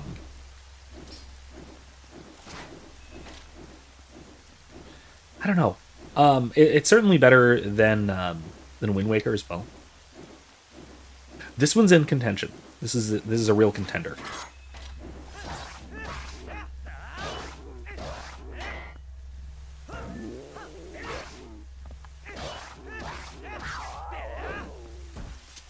Okay. I notice Link has stopped flourishing his sword when he sheaths it here. I wonder if that's just because I'm doing it too soon, or because he's taking things seriously now.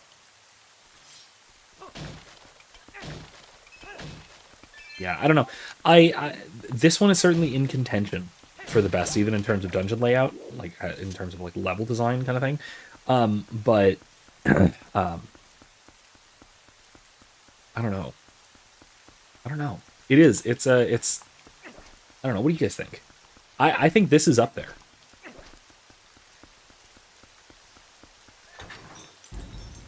This is, like I said, aesthetically, easily this one, Twilight Princess. In terms of like level design, I don't know. That's tougher. Oh, great.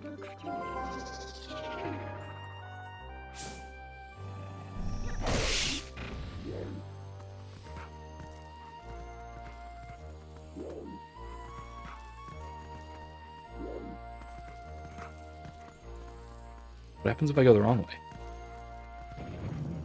That's what. I figured out what happens if I go the wrong way. Haha. Okay. Okay, this is starting to make me think that in terms of level design, that this one is winning. Because notifying you that you need to use your wolf sense by having there be ghost rats is genius.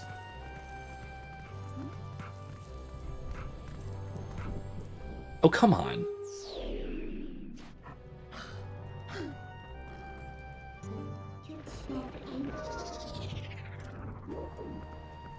Because you know ghost rats, right? That is something that you've been dealing with for, like, the whole game.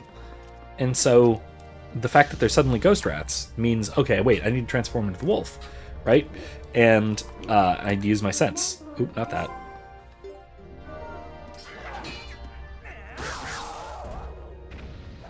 Okay, I did a flourish. I thought for just a second Link was being serious.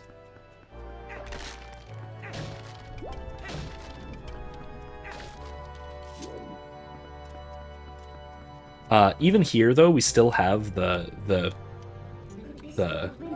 Ganon's organ music.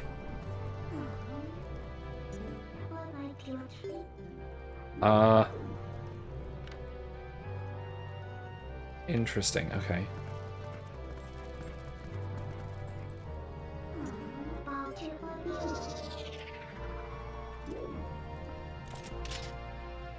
What do I do? Oh!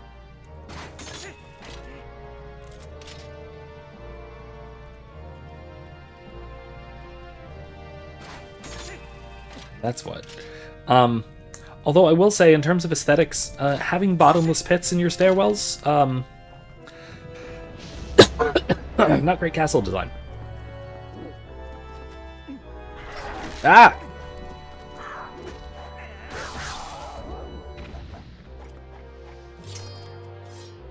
I wouldn't do that if I were designing a castle for a royal princess, you know? I wouldn't have bottomless pits.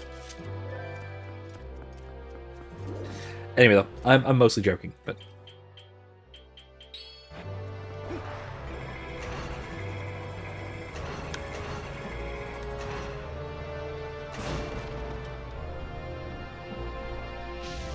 Oh.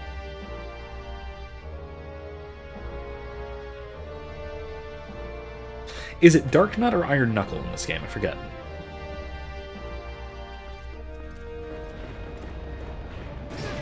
Ow.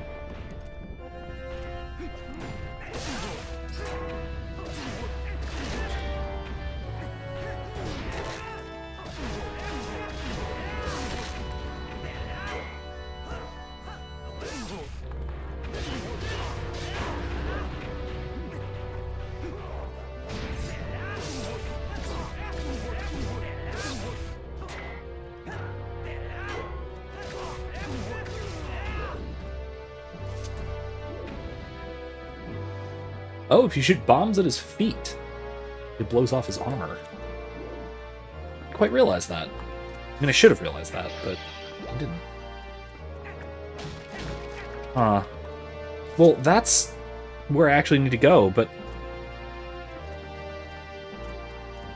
I want... What did I miss?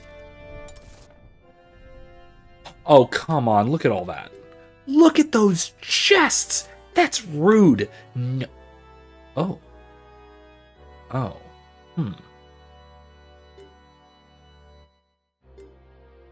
Oh?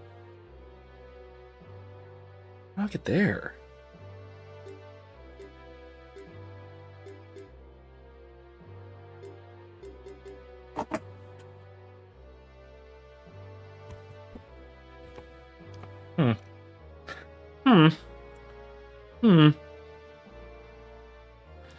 Room full of chests, you say? Room full of chests, you say? Nothing that useful, honestly, but still. Instead of using the big key and heading south, use the small key. What small key? Go for a spin. Battle from the balcony. Express route to the second floor. Armored Dynalphos. Switch with the chandelier.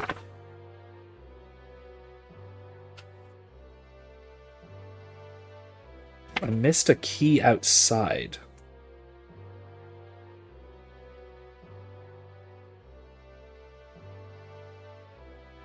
And the gold rupee. Spell says respect on the GameCube. On the GameCube manual, even though I have Twilight Princess Wii. Yeah, this is the Wii manual, by the way. So everything's inverted. So I'm having to figure out like backward directions here.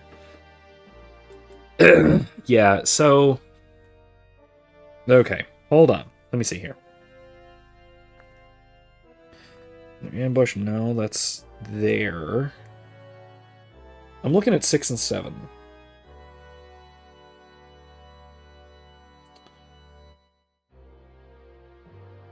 Yeah. Like wild.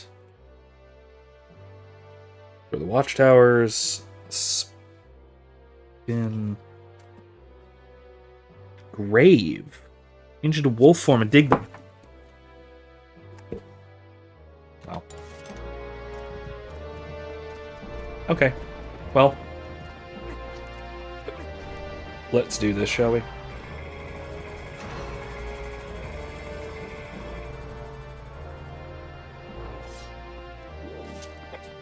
Oh gosh, hiccup.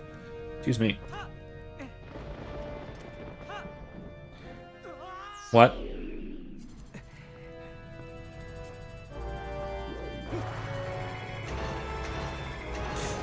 Ow. I should be able to teleport. Oh, should I? No. I don't have Uka. I don't think Uka is in this dungeon.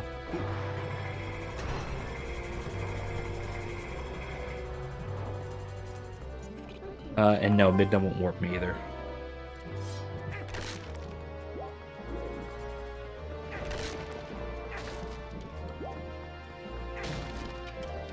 That's good. No, I need a claw shot.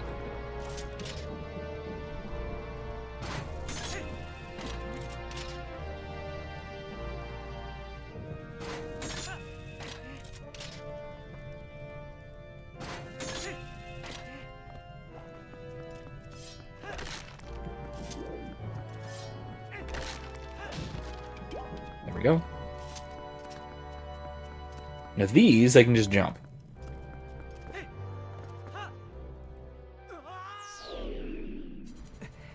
Really?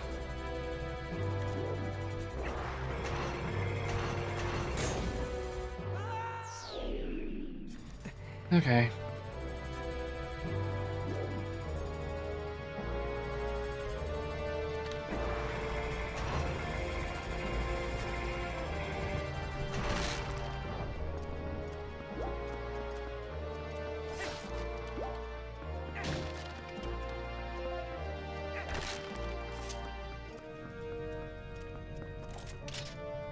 Again.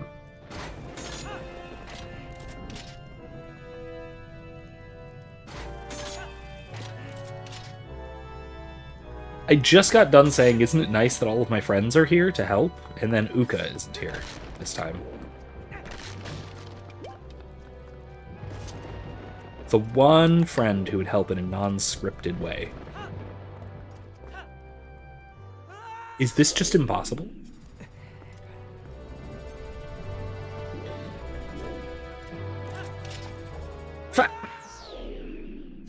Wrong button.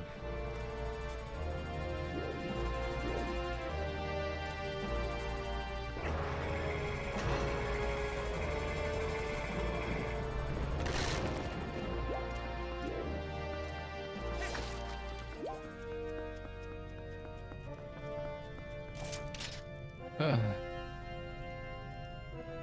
mean, it's not that important. It's really not that important. It's just gonna drive me insane. And I don't want to be insane. Plus, I got like an hour and a half. I can still do this.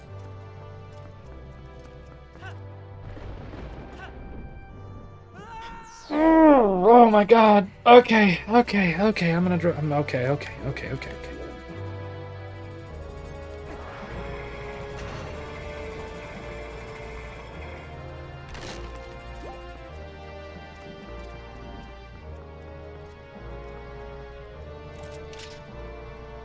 Are there hookshot? Are there clawshot targets on the next one down? There's gotta be, right?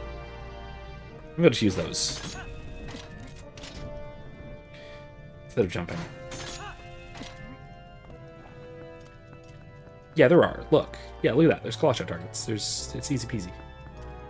No, they're not. They're just.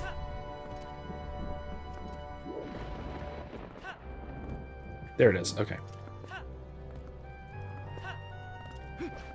Okay, I made it. I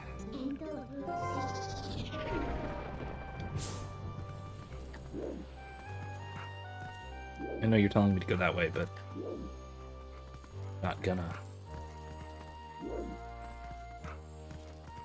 Man, they are very ghoulish.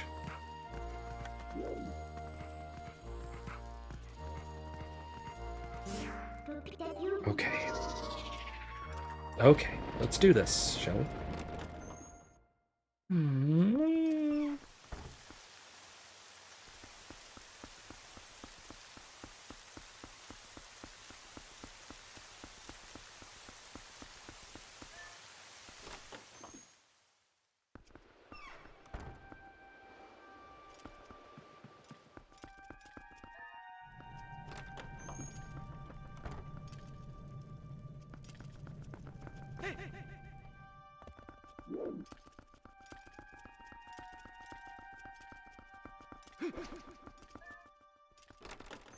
Well, I also really like the tiny door inset in the grand doors. I like that as a motif.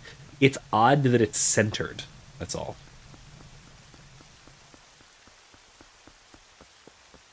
It's strange that the tiny doors are in the center of the big doors rather than inset into one of the larger doors. Traditionally, I think if you're going to do that, it would be inset into one of the larger doors. But I don't know. I'm not an expert on sort of dungeon architecture.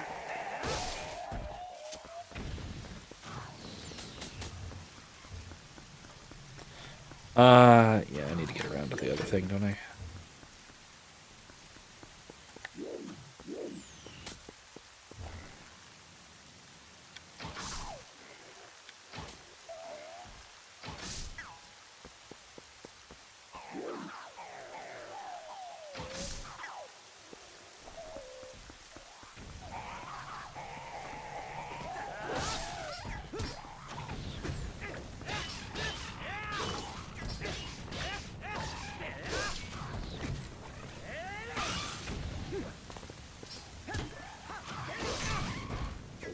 Really?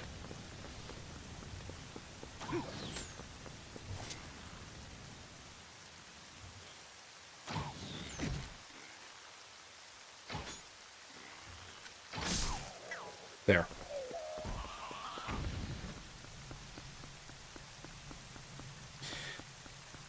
I'm starting to wonder if this will have been worth it.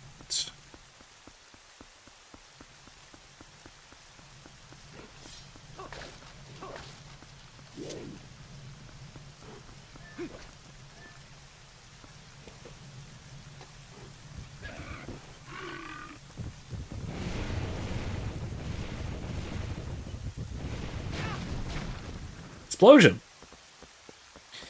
Okay, cool. Moving on. We're piggy.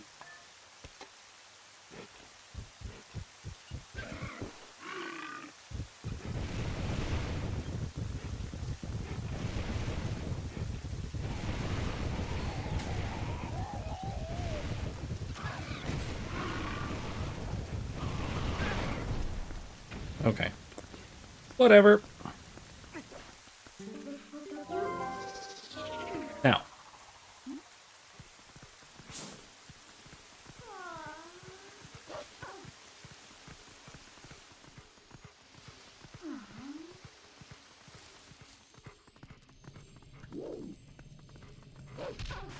Oh. There's a ladder here. Well, that's important.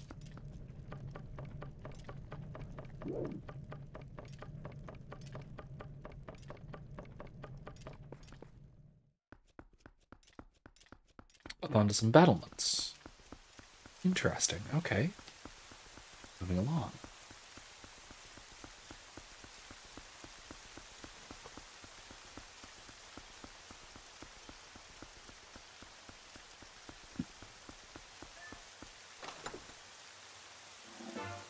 A stamp. Sad Zelda. Alright, well, it's a stamp. It's something.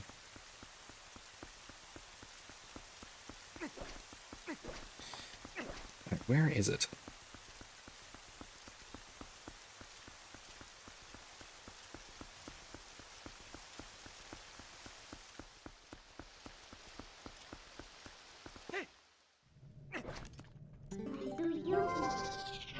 Gotta be around here.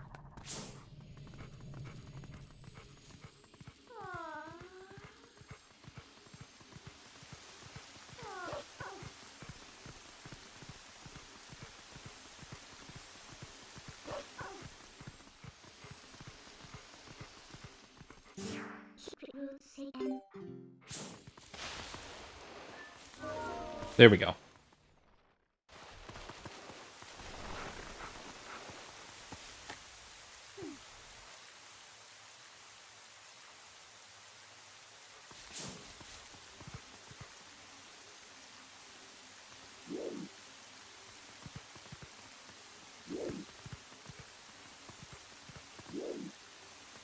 Hey, you're here to point me the way out.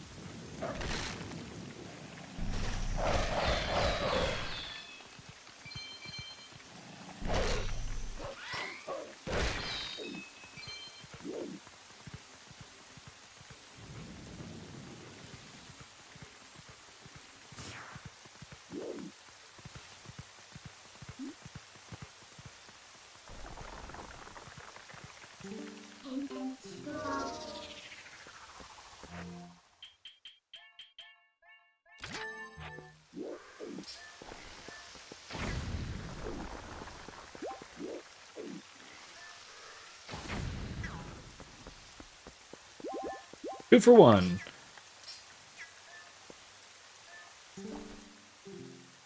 Her swordsman sleeps before the sacred tree. In the land where the rain stops, the statue of time moves.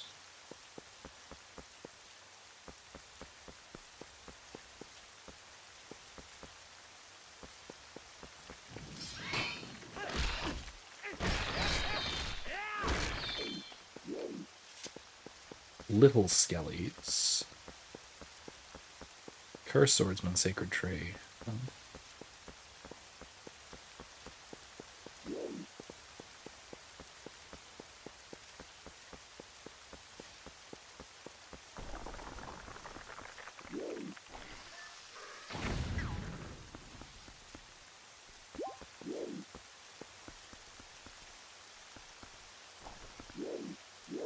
Okay, so I have to move those, but that means first I need to stop the rain. How do I stop the rain? Okay. Okay, fend off the enemies. Look for a switch that opens the door to the alcove in the east. There's a switch. What switch?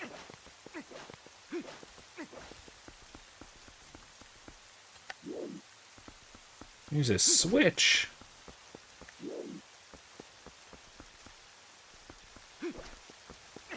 What switch? What are you talking about?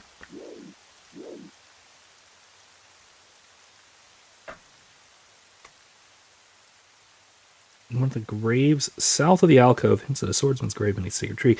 Place a bomb on the rock that's next to the northmost tree. Interesting. Okay, northmost tree. That tree. This rock. Oh, it's a bombable rock. Would you look at that?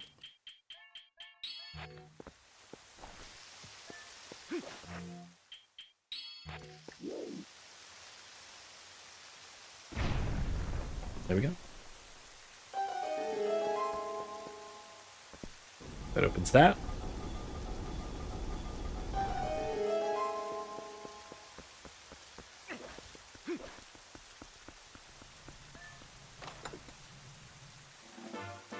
Rupees? 100 rupees, okay. Lantern oil.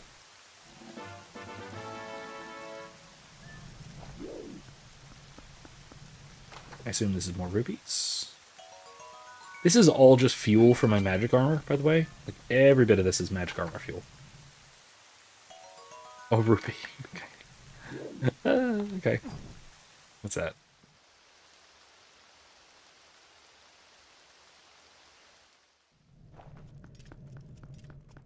Oh, it put out the rain. That is as close to just straight up magic as we get in the non-Twilight world in this game. Like, Midna's got plenty of magic. But, like... where's these gotta go?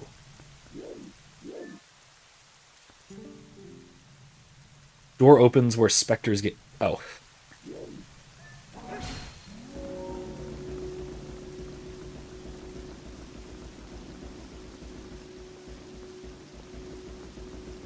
Spectre's gaze over here.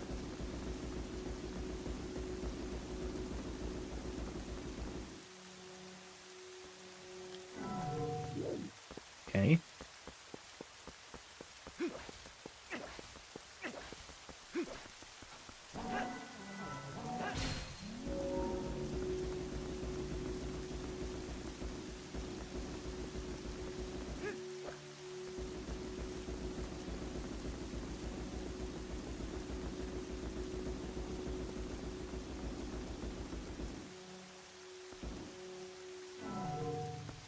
Okay, cool.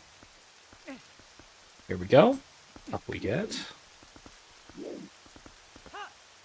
Alright. That was annoying. Try this again. I feel like this is... I ran into this problem when I was playing Majora's Mask. When I tried to jump things with the bunny hood that were designed to be jumped without the bunny hood, that became a problem, if I recall. Because you'd overshoot. In this one, you just overshoot. Just because. Alright, there we go. Key! Alright, back up. You've gotten everything you need out here. The castle in the front door. Yay! Why didn't you tell me that earlier? Or why didn't you not tell me that earlier?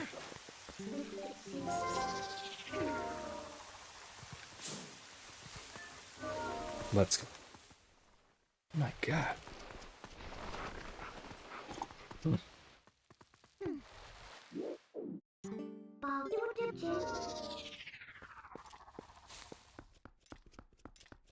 Are you kidding me? Okay, no, I'm just gonna go up the ladder and around the battlements. That's easier. Easier way out of here. Rubies.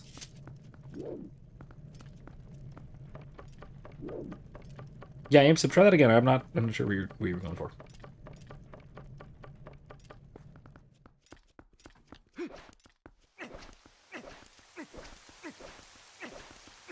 Have I played Hyrule Warriors games? No, I'm familiar enough with them, but I have not played them.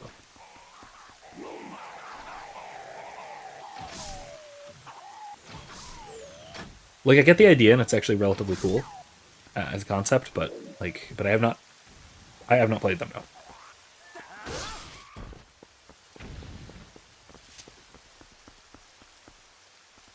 What I did play, and this was a really minor little thing that barely has any significance at all to anybody.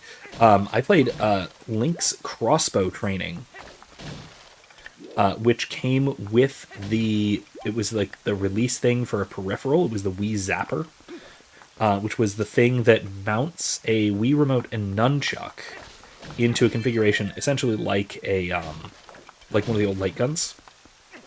Like the old Nintendo ray gun, those sorts of things from the NES or SNES or whatever it was. That was fun. That was really cool. It was basically an on-rail shooter where you're playing as Link with a crossbow.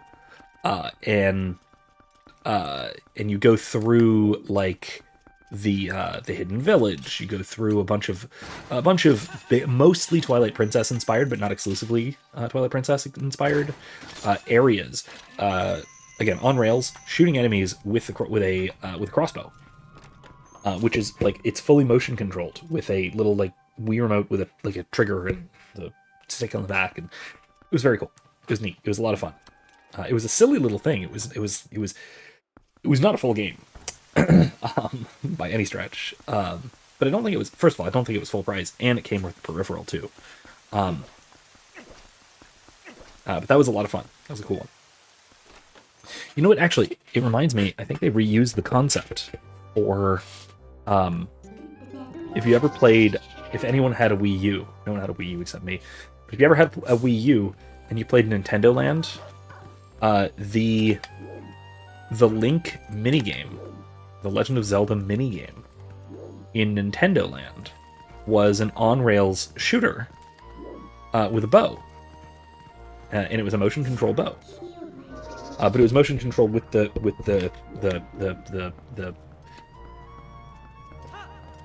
whatever they called the controller with the screen on it, the prototype Switch. That thing. Hold on. Let's put something vaguely useful spinner on our Y button.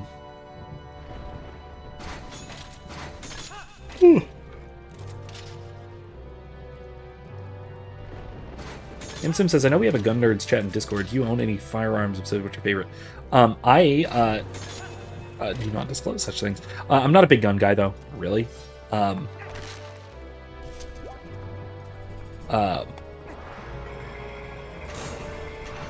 Oh, shoot. No, actually, I actually don't. I maybe ought to. I'm always concerned with, safe storage, especially with kids, Oh, well, okay, that works, I guess. But I always say that if I'm gonna get a gun, I would probably wind up getting a essentially a matched set, a revolver and lever action carbine. Both because I'm just sort of anachronistic as a person, but then also sharing ammo is. That seems like a convenience. But revolver with a like 30-06? That can take the same cartridge.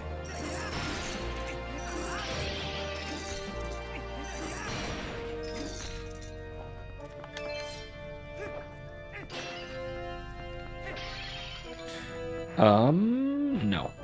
Don't actually need that.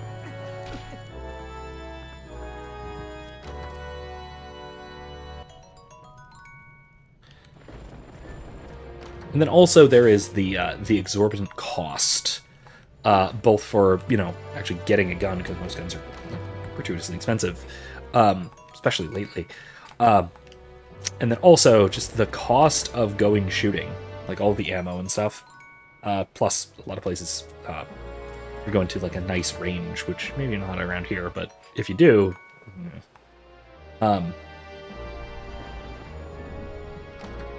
yeah, and I mean a safe is always nice, but that's another big cost too, right? A nice cost, especially a cost if it's gonna be a safe that'll work, that'll do the job. Because I've always thought like there's trigger locks and things, right? But then if you have a trigger lock, then there's the concern of are you gonna have access to your gun when you need it, and then further, there is the issue of a key, right? So if you have a key on a trigger lock, okay, that's great, but like my kids know what keys are. So if they really wanted to mess with the damn thing, they could figure out a way. As for combination safe, yeah, maybe. It's just a matter of, again, that all that adds up cost wise, and it would be an all at once big expense. Getting a big enough safe. A big enough and good enough safe, getting the guns, getting the ammo, getting everything you need, yada yada yada. So I don't know. And yeah, I bet that's expensive in California. Good lord. An additional 11% tax on firearms and ammo on top of sales tax. Yeah. I'm sorry.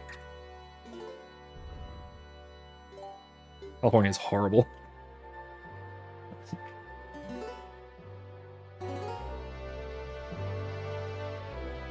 See, this is why this kind of thing, not exclusively, but this is representative of why California has been just hemorrhaging population, especially compared to Texas and Florida. Then again, that means we also have a lot of Californians who fled here and are trying desperately to turn Florida into California, and we're fighting tooth and nail to avoid that.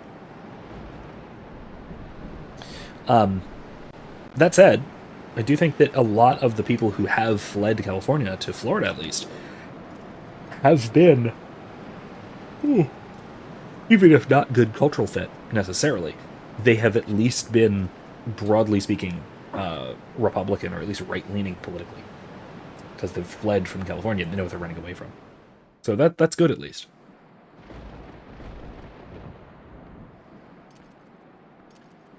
I still will say that I mean, I've talked about nationalism as well, like, right, this idea that we should have a sort of innate preference for the people of our nation as opposed to foreigners. I would obviously apply the same thing to the state level. Like, I would absolutely have a strong preference for a fellow Floridian over a Californian. No offense to you in particular, but I mean, you transplanted there anyway. But as far as I remember, but yeah, I would, if I were in a position to discriminate, and if I could get away with it legally, I would absolutely prefer a Floridian to a Californian for basically anything. And yeah, turning swing states red, that's kind of happening in Florida. Florida's not a swing state anymore. I mean, Florida went for Trump by like over 10 points. We reelected Ron DeSantis in 22 by a nearly 20-point margin. It was 60-40. Which has like almost never happened before in a Florida gubernatorial race. It's insane. Oh, excuse me. Welcome to my castle. So you're Ganondorf. Cool sword, bro. Sword, scepter. Oh man, that's cool. It's so cool.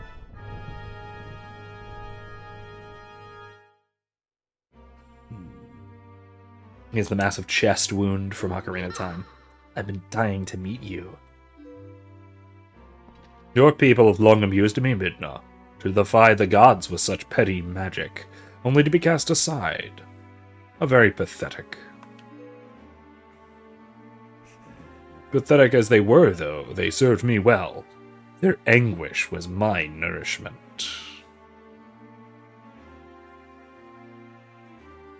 Sage Sword or Wind Waker, or Twin Wind Waker swords? This being the Sage Sword? I like this one better. The Wind Waker swords are cool. but they're highly stylized, and also the weird clip point. I don't like clip points generally. Like, I don't like clip point katanas, I don't like clip point knives, and I don't like clip point, what are they, scimitars? I don't know. I don't like clip point falchions. I don't like clip points. Not a fan. I like this sword. I like this sword a lot. Except the wound is actually from the sword. The Ocarina of Time wound reversed when Link went back in time to warn Zelda at the end of Ocarina. I mean, once again, I think that was very retroactive. I genuinely think this was meant as a direct... Initially, this was originally meant as a direct sequel to Ocarina of Time, and essentially, like I said this last week or the week before, that I think that this game is essentially trying to be a remake or a retelling of something very much the same story as Link's Awakening, or not Link's Awakening, Link to the Past, because it's the aftermath of the Sealing War that Gandalf was sealed away. The Sealing War is what is depicted in Ocarina of Time, and then later on, years later, generations later, Ganondorf breaks free, and here he is. Again, I really do think that this is very directly intended, or at least was directly intended to be just a straight up Ocarina of Time sequel. I mean, remember, Imsint, I think you're reading in the multiple timeline branches. You're reading that in retroactively because we have that information now, and that's how it was retroactively organized, right? I do not think that was the intention when the games were made. I don't think so. At least not most of them. Not at this point, I don't think. I think that the timeline arrangement really happened after this, and it was a way of reconciling these apparent discrepancies especially between this one and Wind Waker, both of which are direct sequels to Ocarina. Right? So they have to come up with, well, why are these two different stories, and what was the diverging point? Well, the diverging point is Ocarina, and so they're different. I'm a what? Linearist? I don't know exactly what that means. I'm talking primarily about authorial intent at the time, right? Rather than overall continuity that we can sort of apply to it. Retconning, right? I think that largely the split timeline was a retcon. It was a good one. I think it more or less arranges things well. But I think it was certainly a retcon. I don't think it was initially intended. Their hatred bled across the void and awakened me. I drew deep of it and grew strong again. Oh, people who support a linear timeline rather than a split timeline. No, I wouldn't say that. I just think that a linear timeline was the original intention. But that in order to iron out apparent difficulties that arose from contradictions between the games, that the split timeline was brought in to make sense of everything fitting together, to fit everything together. Because I don't even tend to think that the games need to fit together into a cohesive timeline.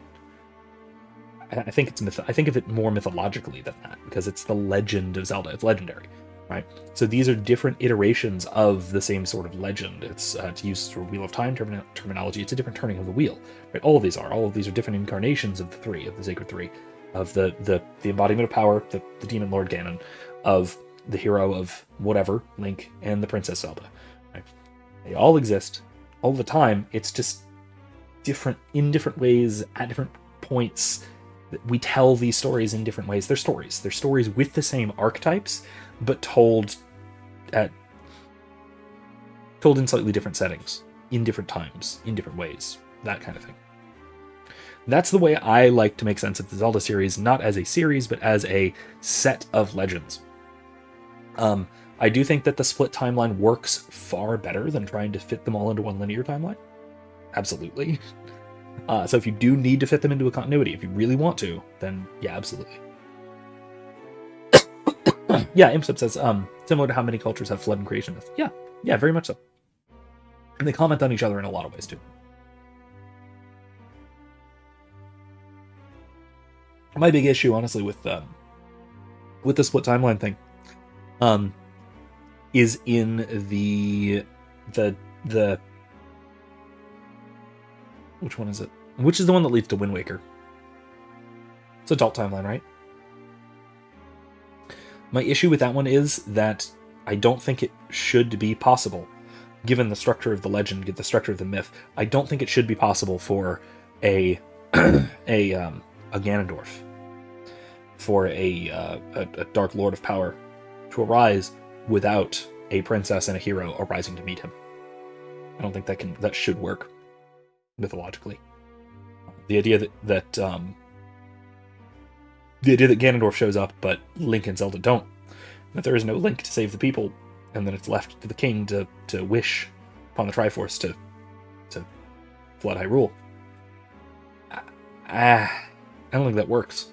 I think it's as cool as it is, and as cool as the stuff that it leads to is with Wind Waker. I don't like it as a legend. I don't. Your people had some skill, to be sure, but they lacked true power. His head is so long. The kind of absolute power that those chosen by the gods wield. Would I ever dye my beard red like Ganondorf? My beard is already almost red. Not that red, but I don't know. I'd think about it. You could convince me. Ko-fi.com/Professor McCoy. You could convince me.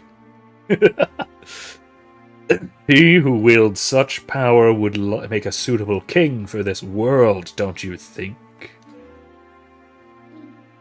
Such conceit. But if you are one of the chosen wielders of power as you claim, I will risk everything to deny you. Shadow has been moved by light, it seems. How amusing.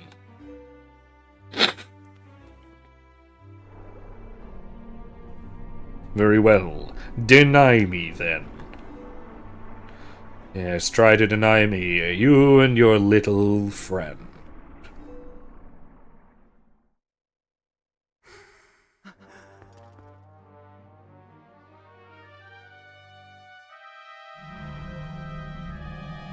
Oh, he can do that.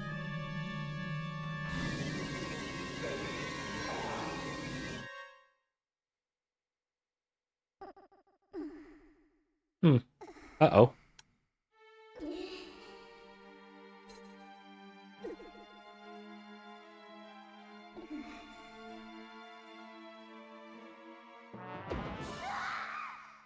Why do previous Gerudo kings not wage war on Hyrule? Will we ever see another Gerudo kings besides Ganondorf?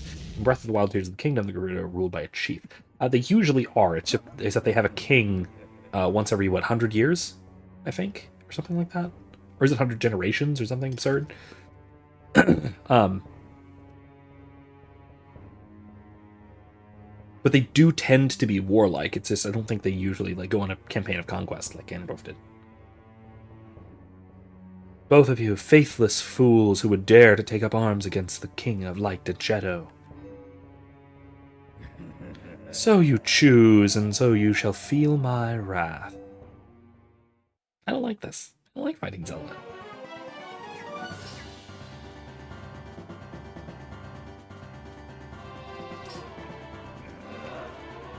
Oh, it's...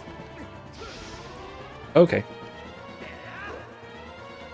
Okay, so it's not energy tennis. Not yet. Is it energy tennis? She's very floaty.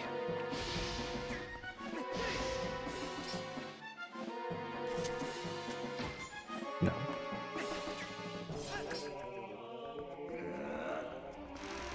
Oh, yep, here we go. Energy tennis time.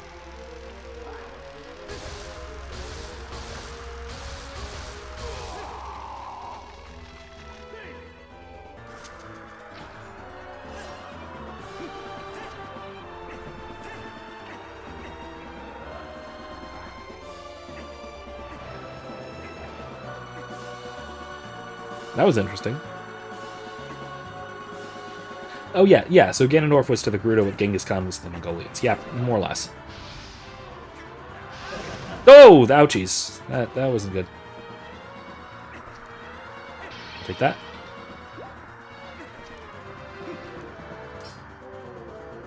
Come here. Let's do this. There we go.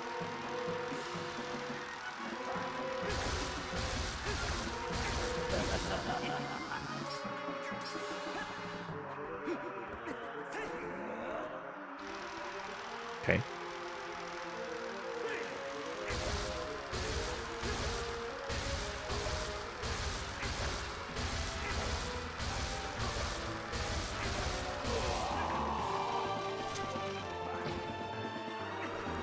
Okay, so that does nothing. All right, good to know.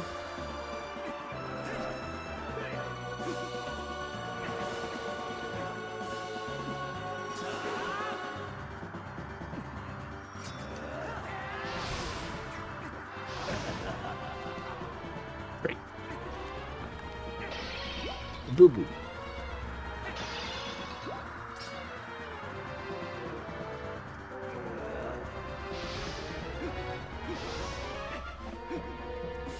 Where?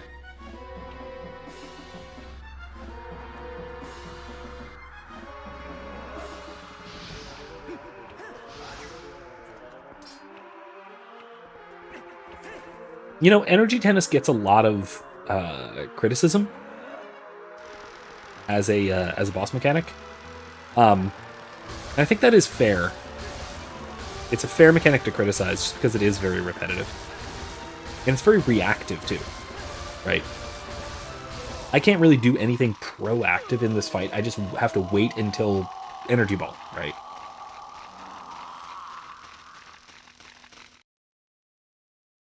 And I think that is, I think, a really fair criticism of energy tennis as a mechanic. Ooh, here we go. Fuse Shadow time. Excuse me.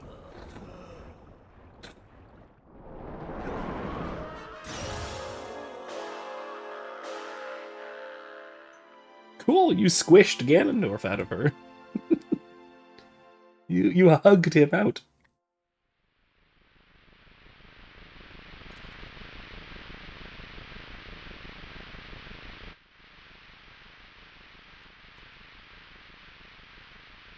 Midna seems confident.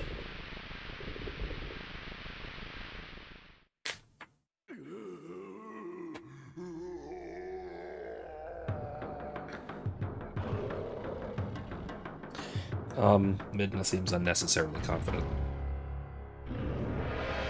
Dark Beast Ganon.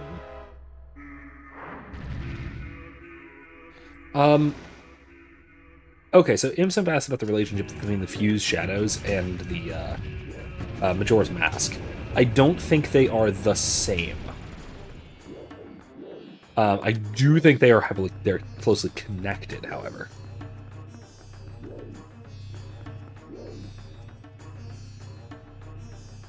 There it is.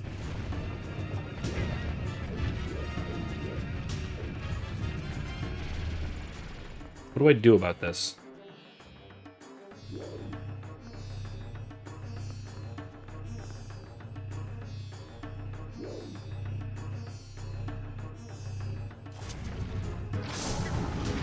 Okay, that worked.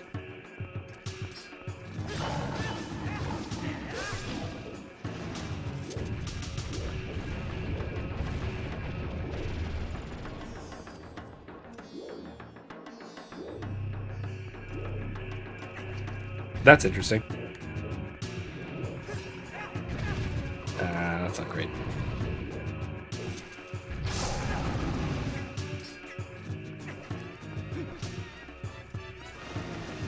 Hey! Bastard.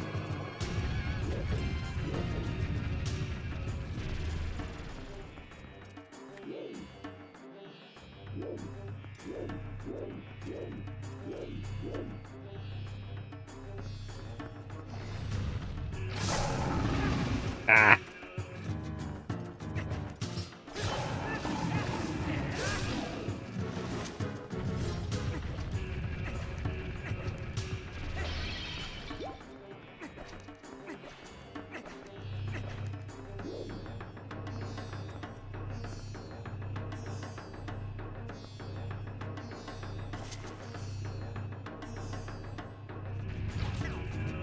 What?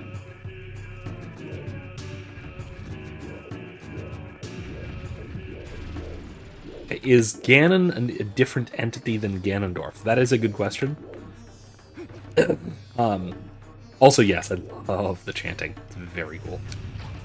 What? Little fucker.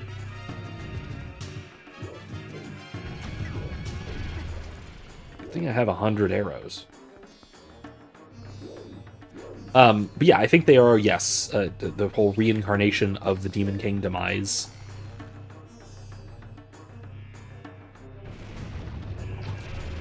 What? He's changing his strategy. Not only can you not confuse him, but you won't be able to attack. Beast against beast. You know what? Fine. I don't want to. But it's wolf time.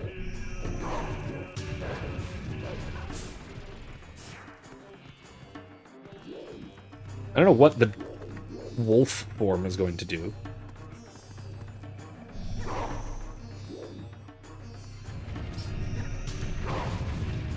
That didn't do anything. That just got me hurt. Much worse.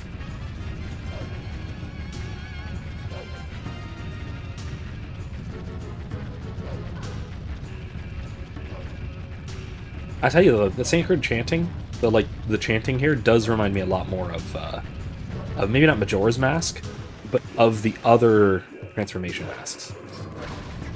That didn't. What the hell? Of the other Twilight Princess bosses.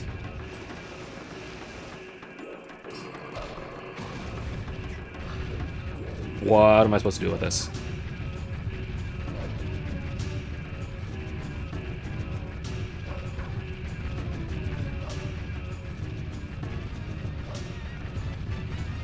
That didn't do anything.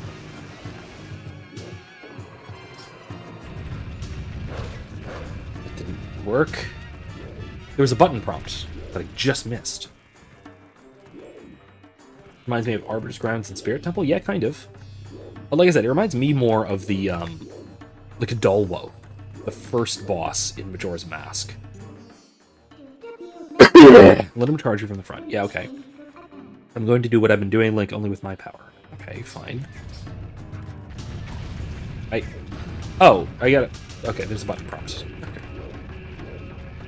I'm gonna go find that fairy over here. It left. Okay, great. Come on, Midna. Do your thing.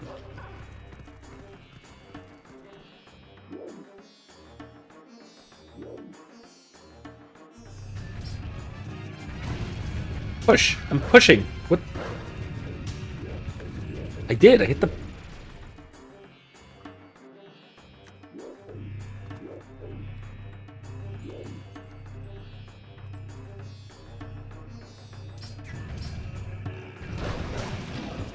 What?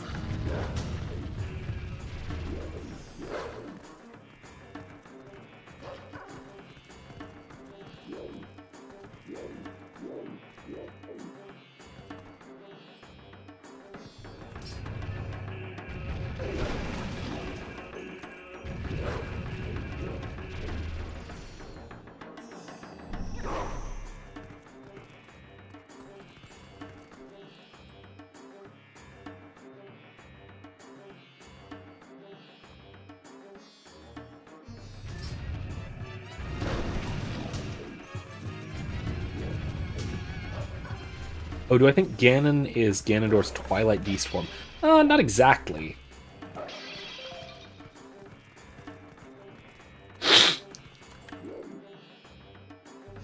I think it's a manifestation of his magic. What in the world?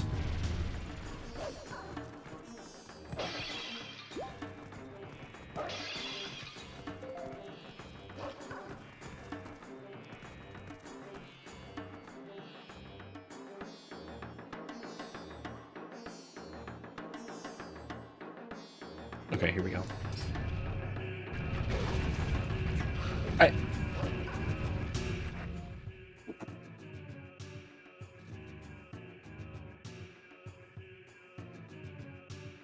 this again. Let's see then, shall we? Ganon. Dark Beast Ganon Phase 2. Ganon will teleport away when you fire an arrow. Line warp portals. Line up the blue portal Ganon emerges from. As he charges, stand your ground. As soon as the indicator appears at the bottom of the screen, press the A button to grab him. Hold the control stick left or right to throw him. If Ganon goes down, pause the weak spot. This is the Wii guide. This is the guide for the Wii version. And this that I'm playing right now is the Wii U version. I'm hoping that doesn't make a difference, but it just might. Probably not for this fight. I wouldn't think it would make a difference for this. The main differences are overworld stuff. Oh, come on, really? And there's no more hearts around the field, either. There's one.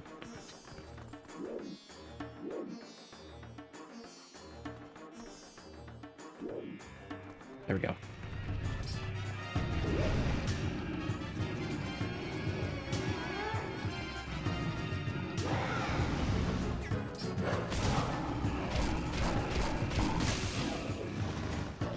You want to start collecting video game guides? I've got I've got quite a Nintendo Power collection.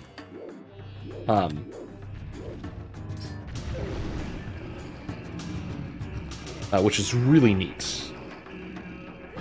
That was when gaming magazines were just very cool and prominent, and the way to find out about these sorts of things before the internet went crazy. I need the GameCube one. This one I have has a GameCube section. It does. There's a section in the back that is basically a conversion guide. Like, here's what's different about the GameCube version. Different locations for things. Here are all the inverted maps, that sort of thing. It's a nice big, probably, 10, 15 page section about it. Because they are essentially the same game, except they're mirrored. Except because the Wii version has Link be right-handed, because most players are right-handed, and you hold the Wii remote in your right hand to swing the sword. That was the idea. And then, of course, Skyward Sword realized that you could still hold the Wii remote in your right hand and play a left-handed character. Princess? Hey. Say nothing, Midna. Your heart and mine were as one, however briefly. Such suffering you have endured.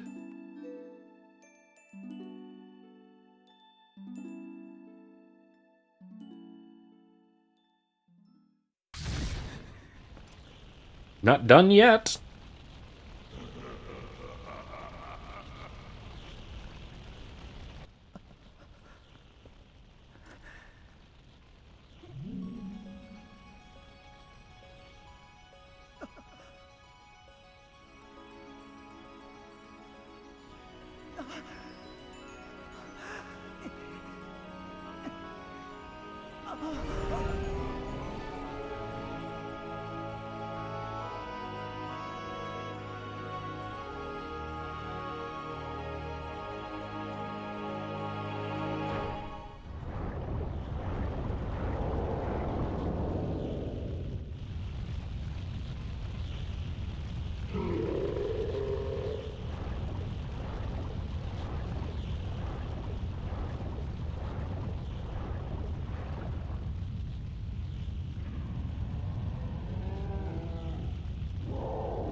A 7-armed Goopalapod thing is freaky. Kinda like it. Kinda really like it.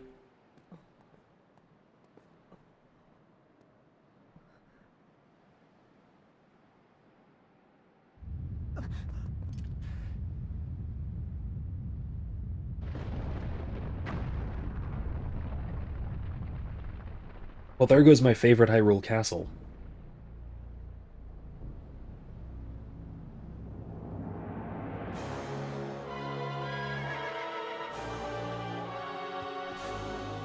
Would I buy a plushie of Midna's fused shadow form? Maybe. Maybe.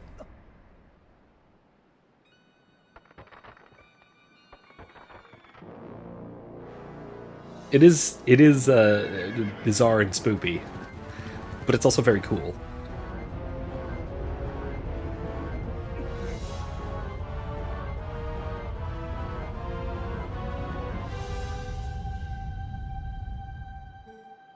Spirit of the light, wielders of the great power that shines far and wide upon the lands of our world. In my hour of need, grant me the light to banish evil.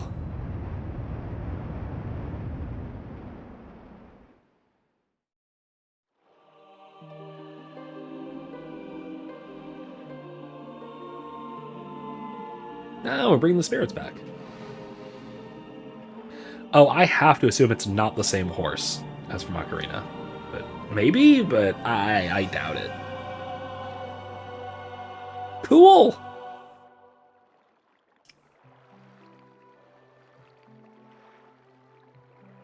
Link. Chosen hero. Lend us the last of your power.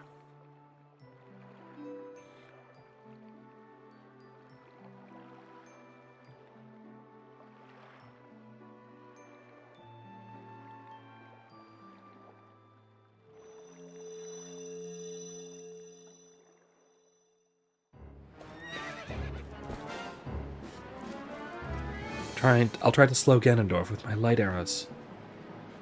You target him, and keep him within range of my arrows.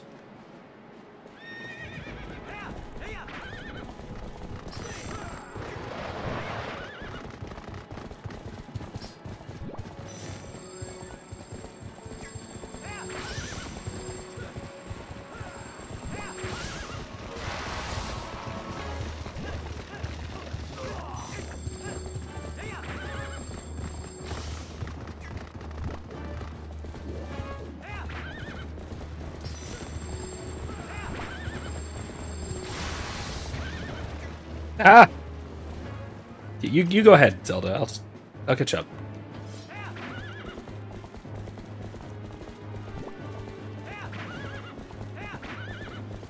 Get back here, Demon King.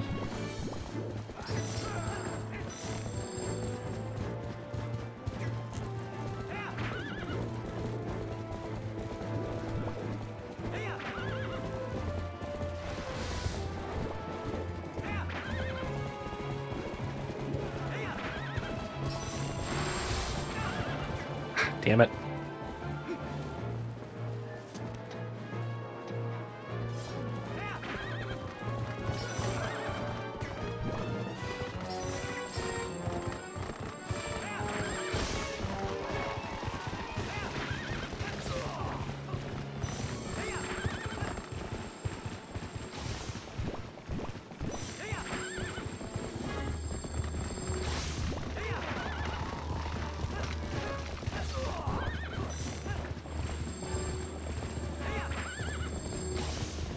Really? That was a horrible shot.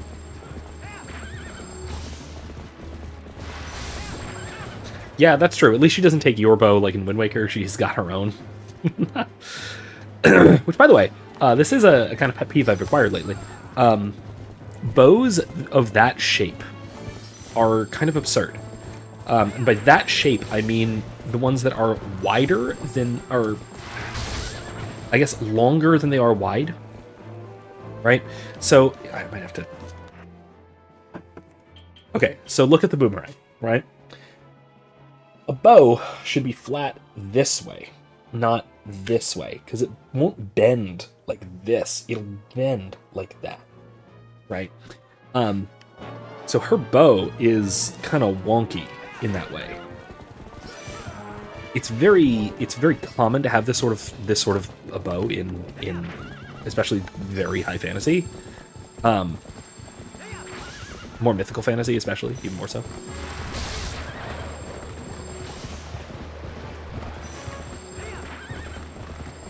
Get him! God damn it. Good shot, Zelda. It's just... that was my bad.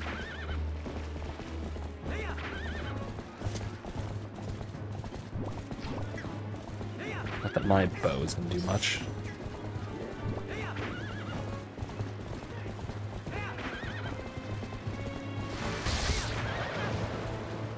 Jeez. Bastards. At least I have fairies. I have fairies. Nice of him to wait around for me, you know?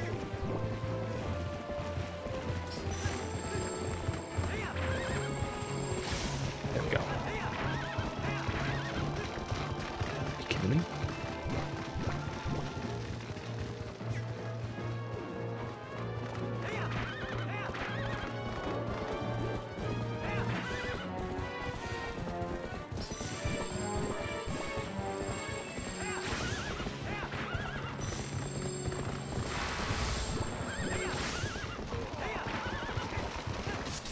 There we go, okay. Whew. What do you think the Phantom Riders he shoots at you are? Long Lost Warriors, Return from the Grave, Turn their king one last time. Maybe something like the Garrow. I just tend to think they're manifestations of magic. They're creations of his.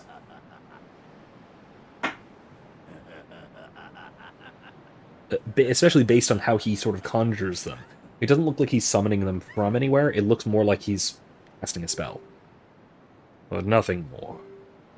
Would you hear my desire to take this foul blade and use it to blot out the light forever?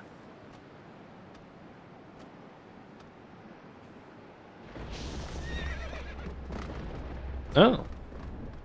Okay. I mean, Zelda, you can still shoot through that, right? I'd like you to.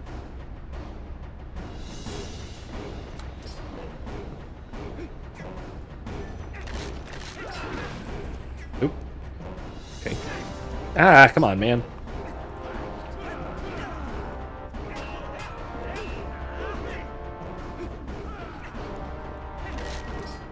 There we go.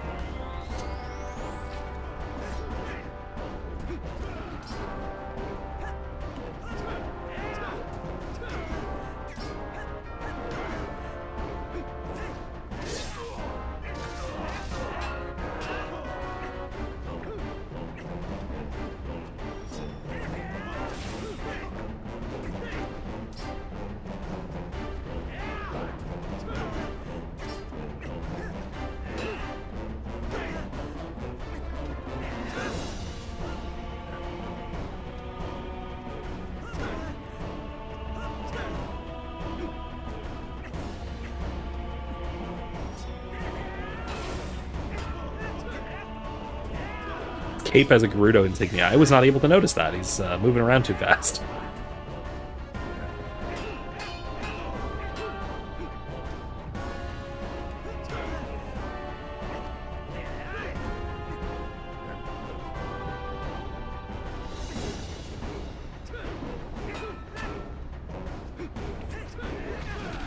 Oof.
He is so tall.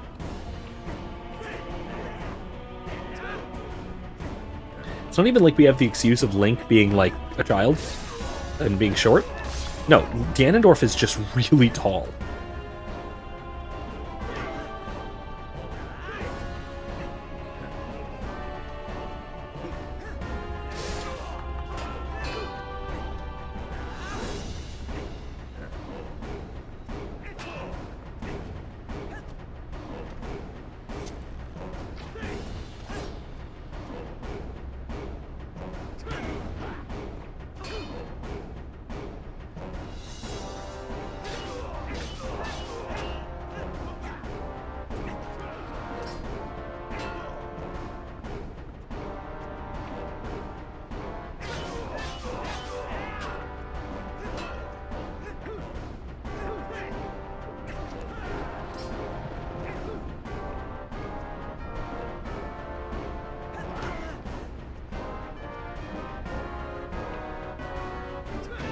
Ow.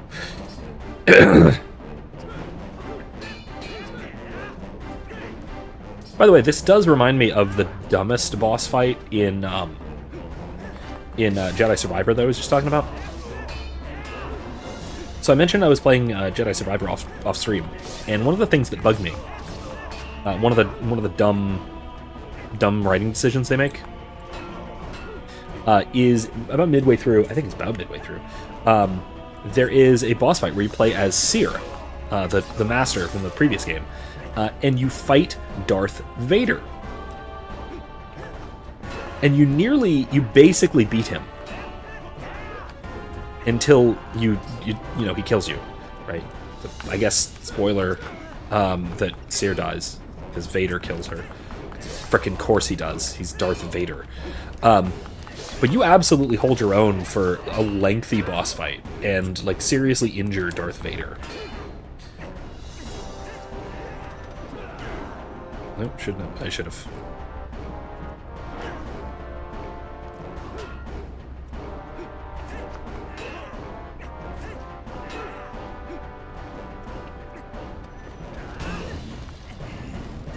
Oh, it's A. I was mashing B. I figured that's the sword button, right?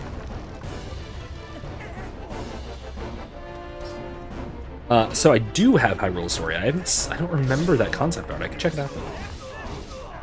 With Majora's Mask on his breastplate. That's actually pretty cool. Fucking brutal. Zelda's like, oh shit.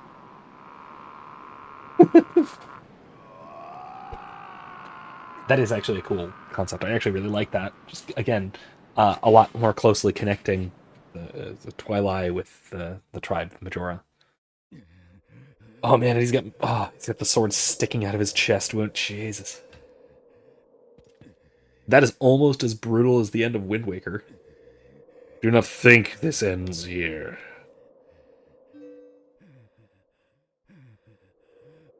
The history of light and shadow will be written in blood.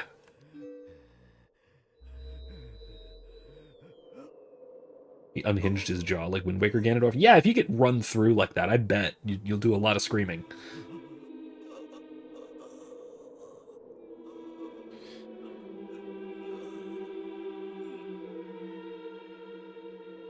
Zont's back.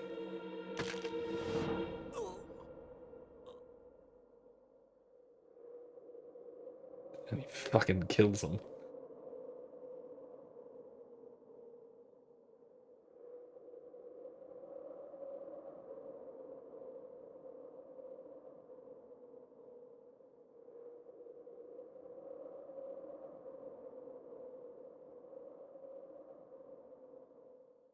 The fact that he doesn't fall over is just deeply disturbing.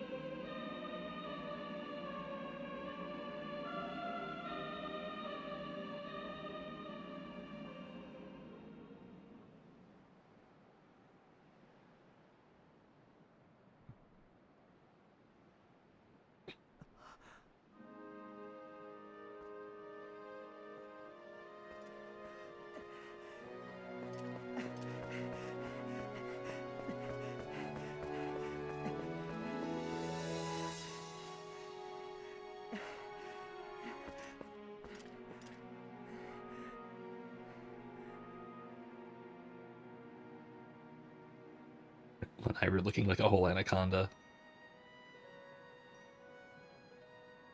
Midna looking like the Twilight Princess.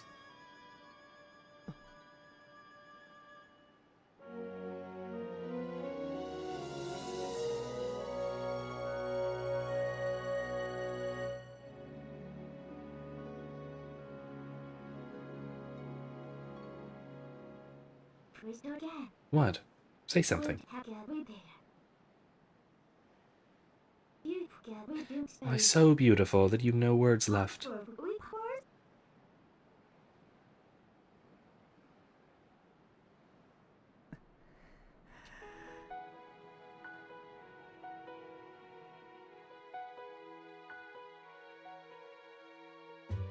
credits roll.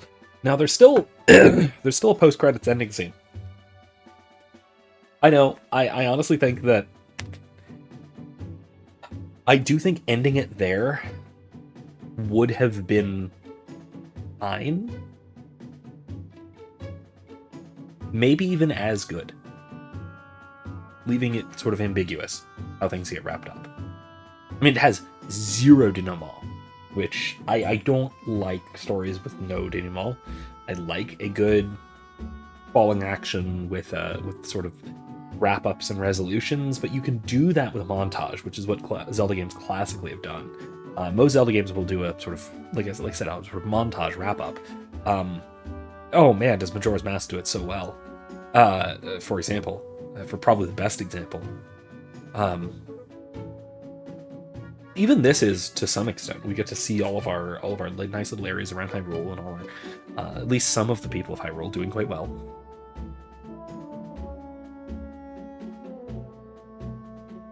Yeah, the Fire Mountain, that was Death Mountain from the angle of the road up to it from Kakariko. And our Bokoblin chieftain with his little band of merry warg riders. I guess he's a good guy now because he helped. He followed Link, I suppose. Yeah, see, this is that nice little montage ending of all the kids are going back to Ordon.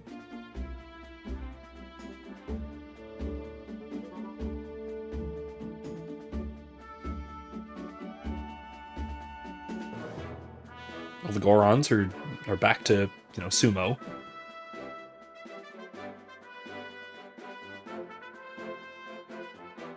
God, that was a while ago. I had almost forgotten about the whole sumo thing.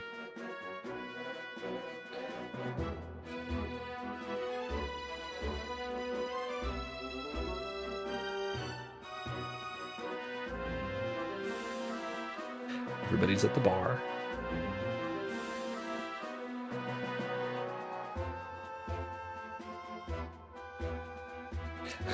Sim says, Link simped for so many girls in this game. So many gorgeous gals across the land, but the most beautiful lady was with him the whole time. That's the lesson,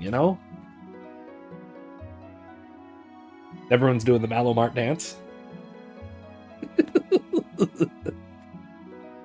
That little clip would make so much less sense if you didn't finish the Malomart side quest. Oh man, Colin's got his sword and shield. It's the sword too. That's the Ordon sword that Link was using the whole time. Ah, man, nice. The prince is taking his place.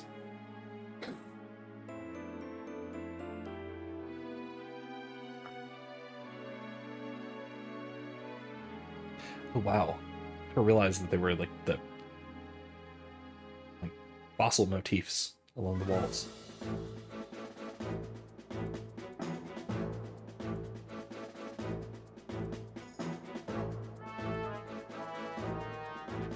Are those Uka flying? Oh no, they're cuckoos. They're doing the cuckoo game. Gotcha. Okay.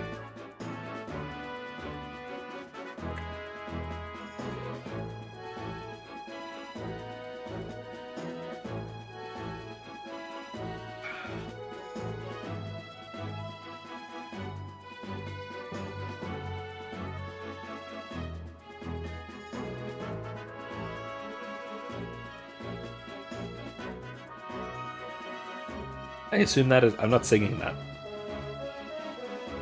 I mean, yeah, that is true. They could have returned to Ordon quite a long time ago, but...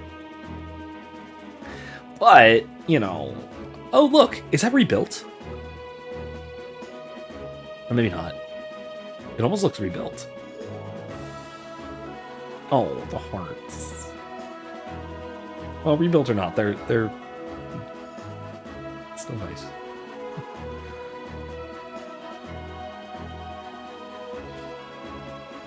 Oh, you and your fishing hole body.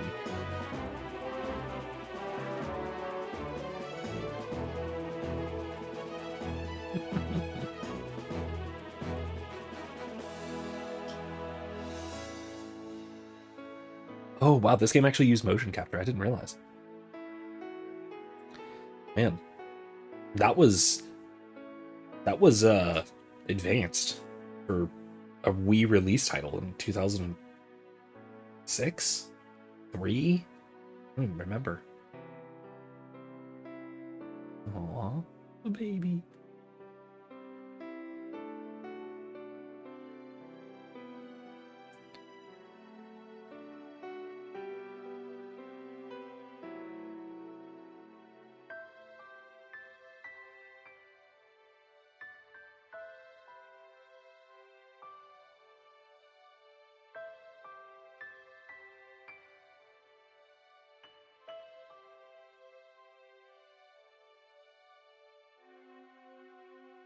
Yeah, I mean, it's only there at the end, right?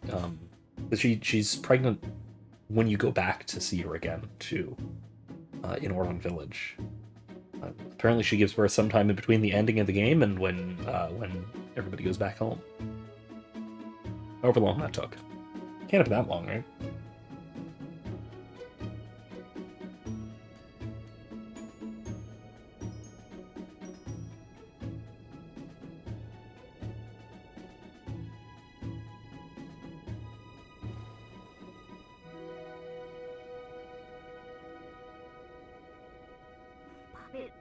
Well, I guess this is farewell, huh? Light and shadow can't mix, as we all know. Well, except at Twilight. Thought that was the whole lesson, wasn't it? I was talking about this. Why I love the Twilight so much is that there is no shadow. Everything is sort of ambient. And there is this delightful little mix of light and dark, and everything's commingled, and it's light, but it's not bright, and it's just gorgeous. Anyway, Link doesn't get that, so. Should Link have received a double kiss, one from both princesses on each cheek? No, stop it. Stop. But never forget, there's another world bound to this one. Shadow and light are two sides of the same coin. One cannot exist without the other. Sort of. I don't even look. Listen, hon. I don't even have a bonk screen for my Zelda series. Because unlike a lot of games we've been playing, we didn't need one. Because it's not a very horny series, but I guess if you insist, I literally don't have any Zelda related bonk no horny images, so we'll just go with bonketh.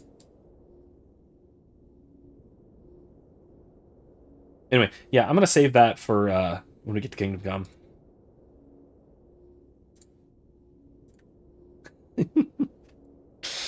Jeez. Sim says Link not getting kisses at the end of the newer games feels like a ripoff. That is true, especially when there's such a setup, a romantic setup between him and Zelda in the newest couple of them. Yeah, fair point. There was a lot of hearts with the Yetis. Okay, fine, but it was tastefully done off screen.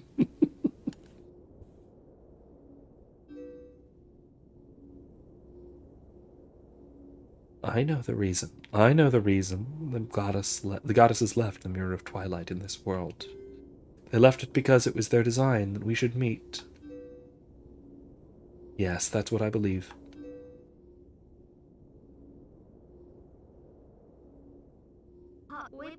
Zelda, your words are kind, and your heart is true. If all in Hyrule are like you, then maybe you'll do all right.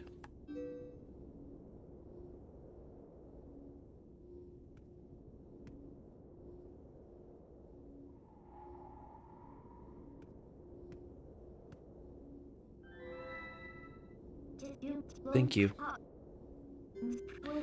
Well, the princess spoke truly. As long as that mirror is around, we could meet again.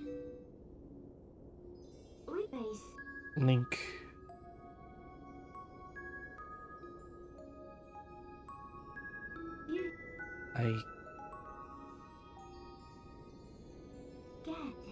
See you later.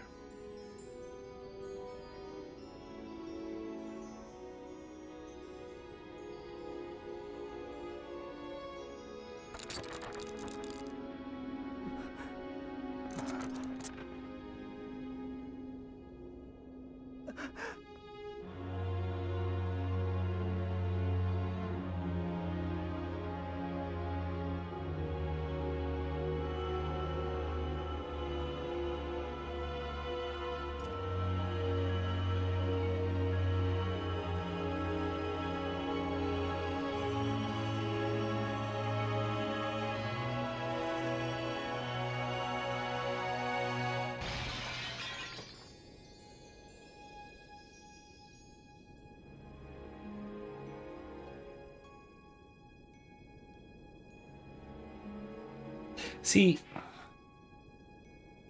it seems to me that even Midna is expecting, somehow, that there will in some way be a bridge between the world of light and the Twilight world, the Twilight realm.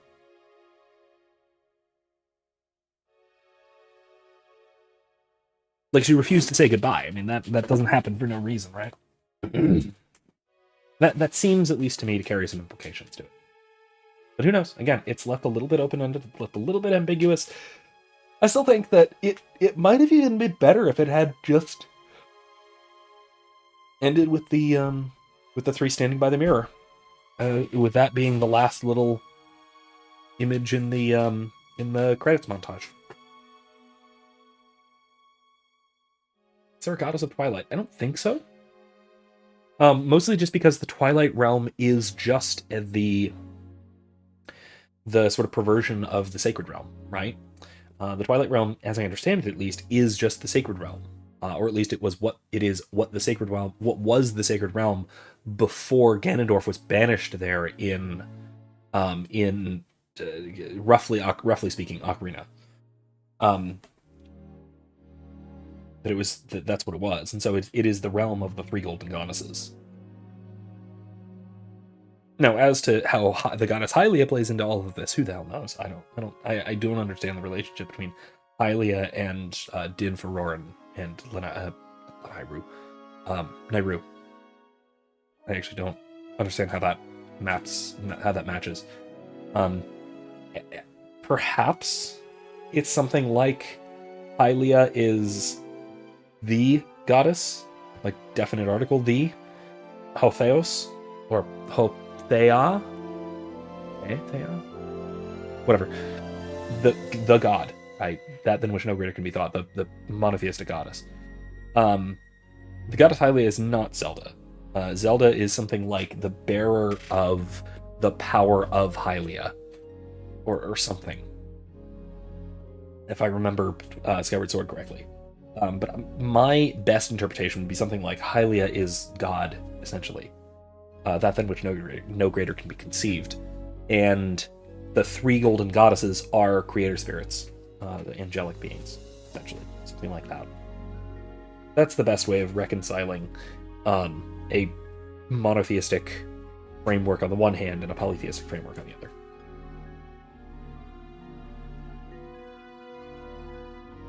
That's what Skyward Sword says. So when mortals pray to her, they're praying to Zelda. I think Zelda being Hylia is akin to Shintoism, where the emperors of Japan are descendants of Amaterasu. Maybe?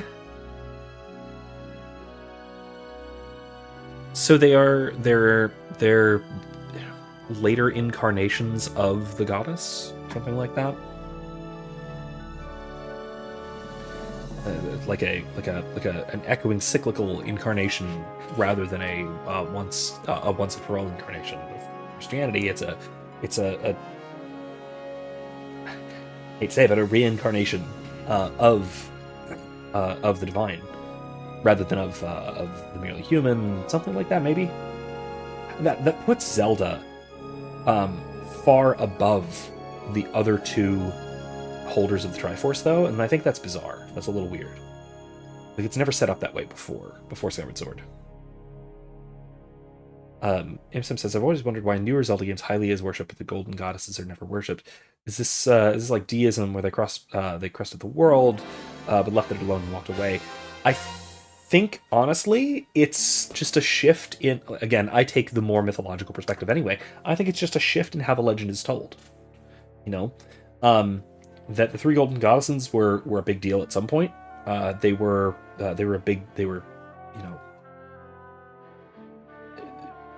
integral to the story at some point when the story was being told 20 odd years ago, 20 to 30 years ago.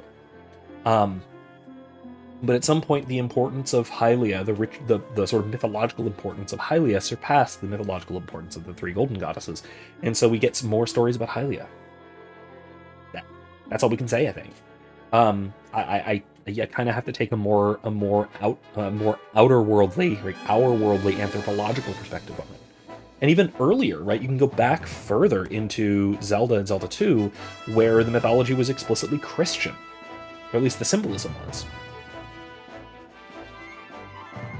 So, yeah, I think that it's you kind of have to take a sort of mythopoetic, whatever, kind of interpretive framework to it, rather than just straightforwardly, well, there is this one god, there's one goddess, and then there's these other three goddesses, and then there's the spirits, and then there's the dragons, and then there's... Okay, sure, but yeah, maybe all these things are real, or maybe they're all interpretations, or maybe they're all symbolic, or maybe... You kind of have to take a religious studies, anthropological kind of perspective on it, I think. I think that's the best approach. I can't skip! What?! Alright, well, it's over anyway. Yeah, 2006 was when it came out, not 2003. Alright. The end. Well, there's that. Alright, well, I think that'll do it. That wraps up my Legend of Zelda series. For now, at least. We'll see. Maybe I'll find a way to play some of the other games at some point on live stream. But at this point, starting next week, I'm moving on to something else. I'm leaning towards Kingdom Come Deliverance 2. That's my next... that's probably what I'm going to go for. My alternative, though, is Dragon Age Veilguard. If you want. If you guys, that is to say, you people, all of you people, really want to see me play the cringe fest that is Dragon Age Veilguard, and we can take it halfway seriously at least, and see what horrible, abominable things they did to the lore, let me know, throw money at me, and I will very strongly consider it if you really want that. Otherwise, if you would really like me to play Kingdom Come Deliverance 2, and you'd like to help me actually buy the game legitimately and not have to find it somewhere in the forest,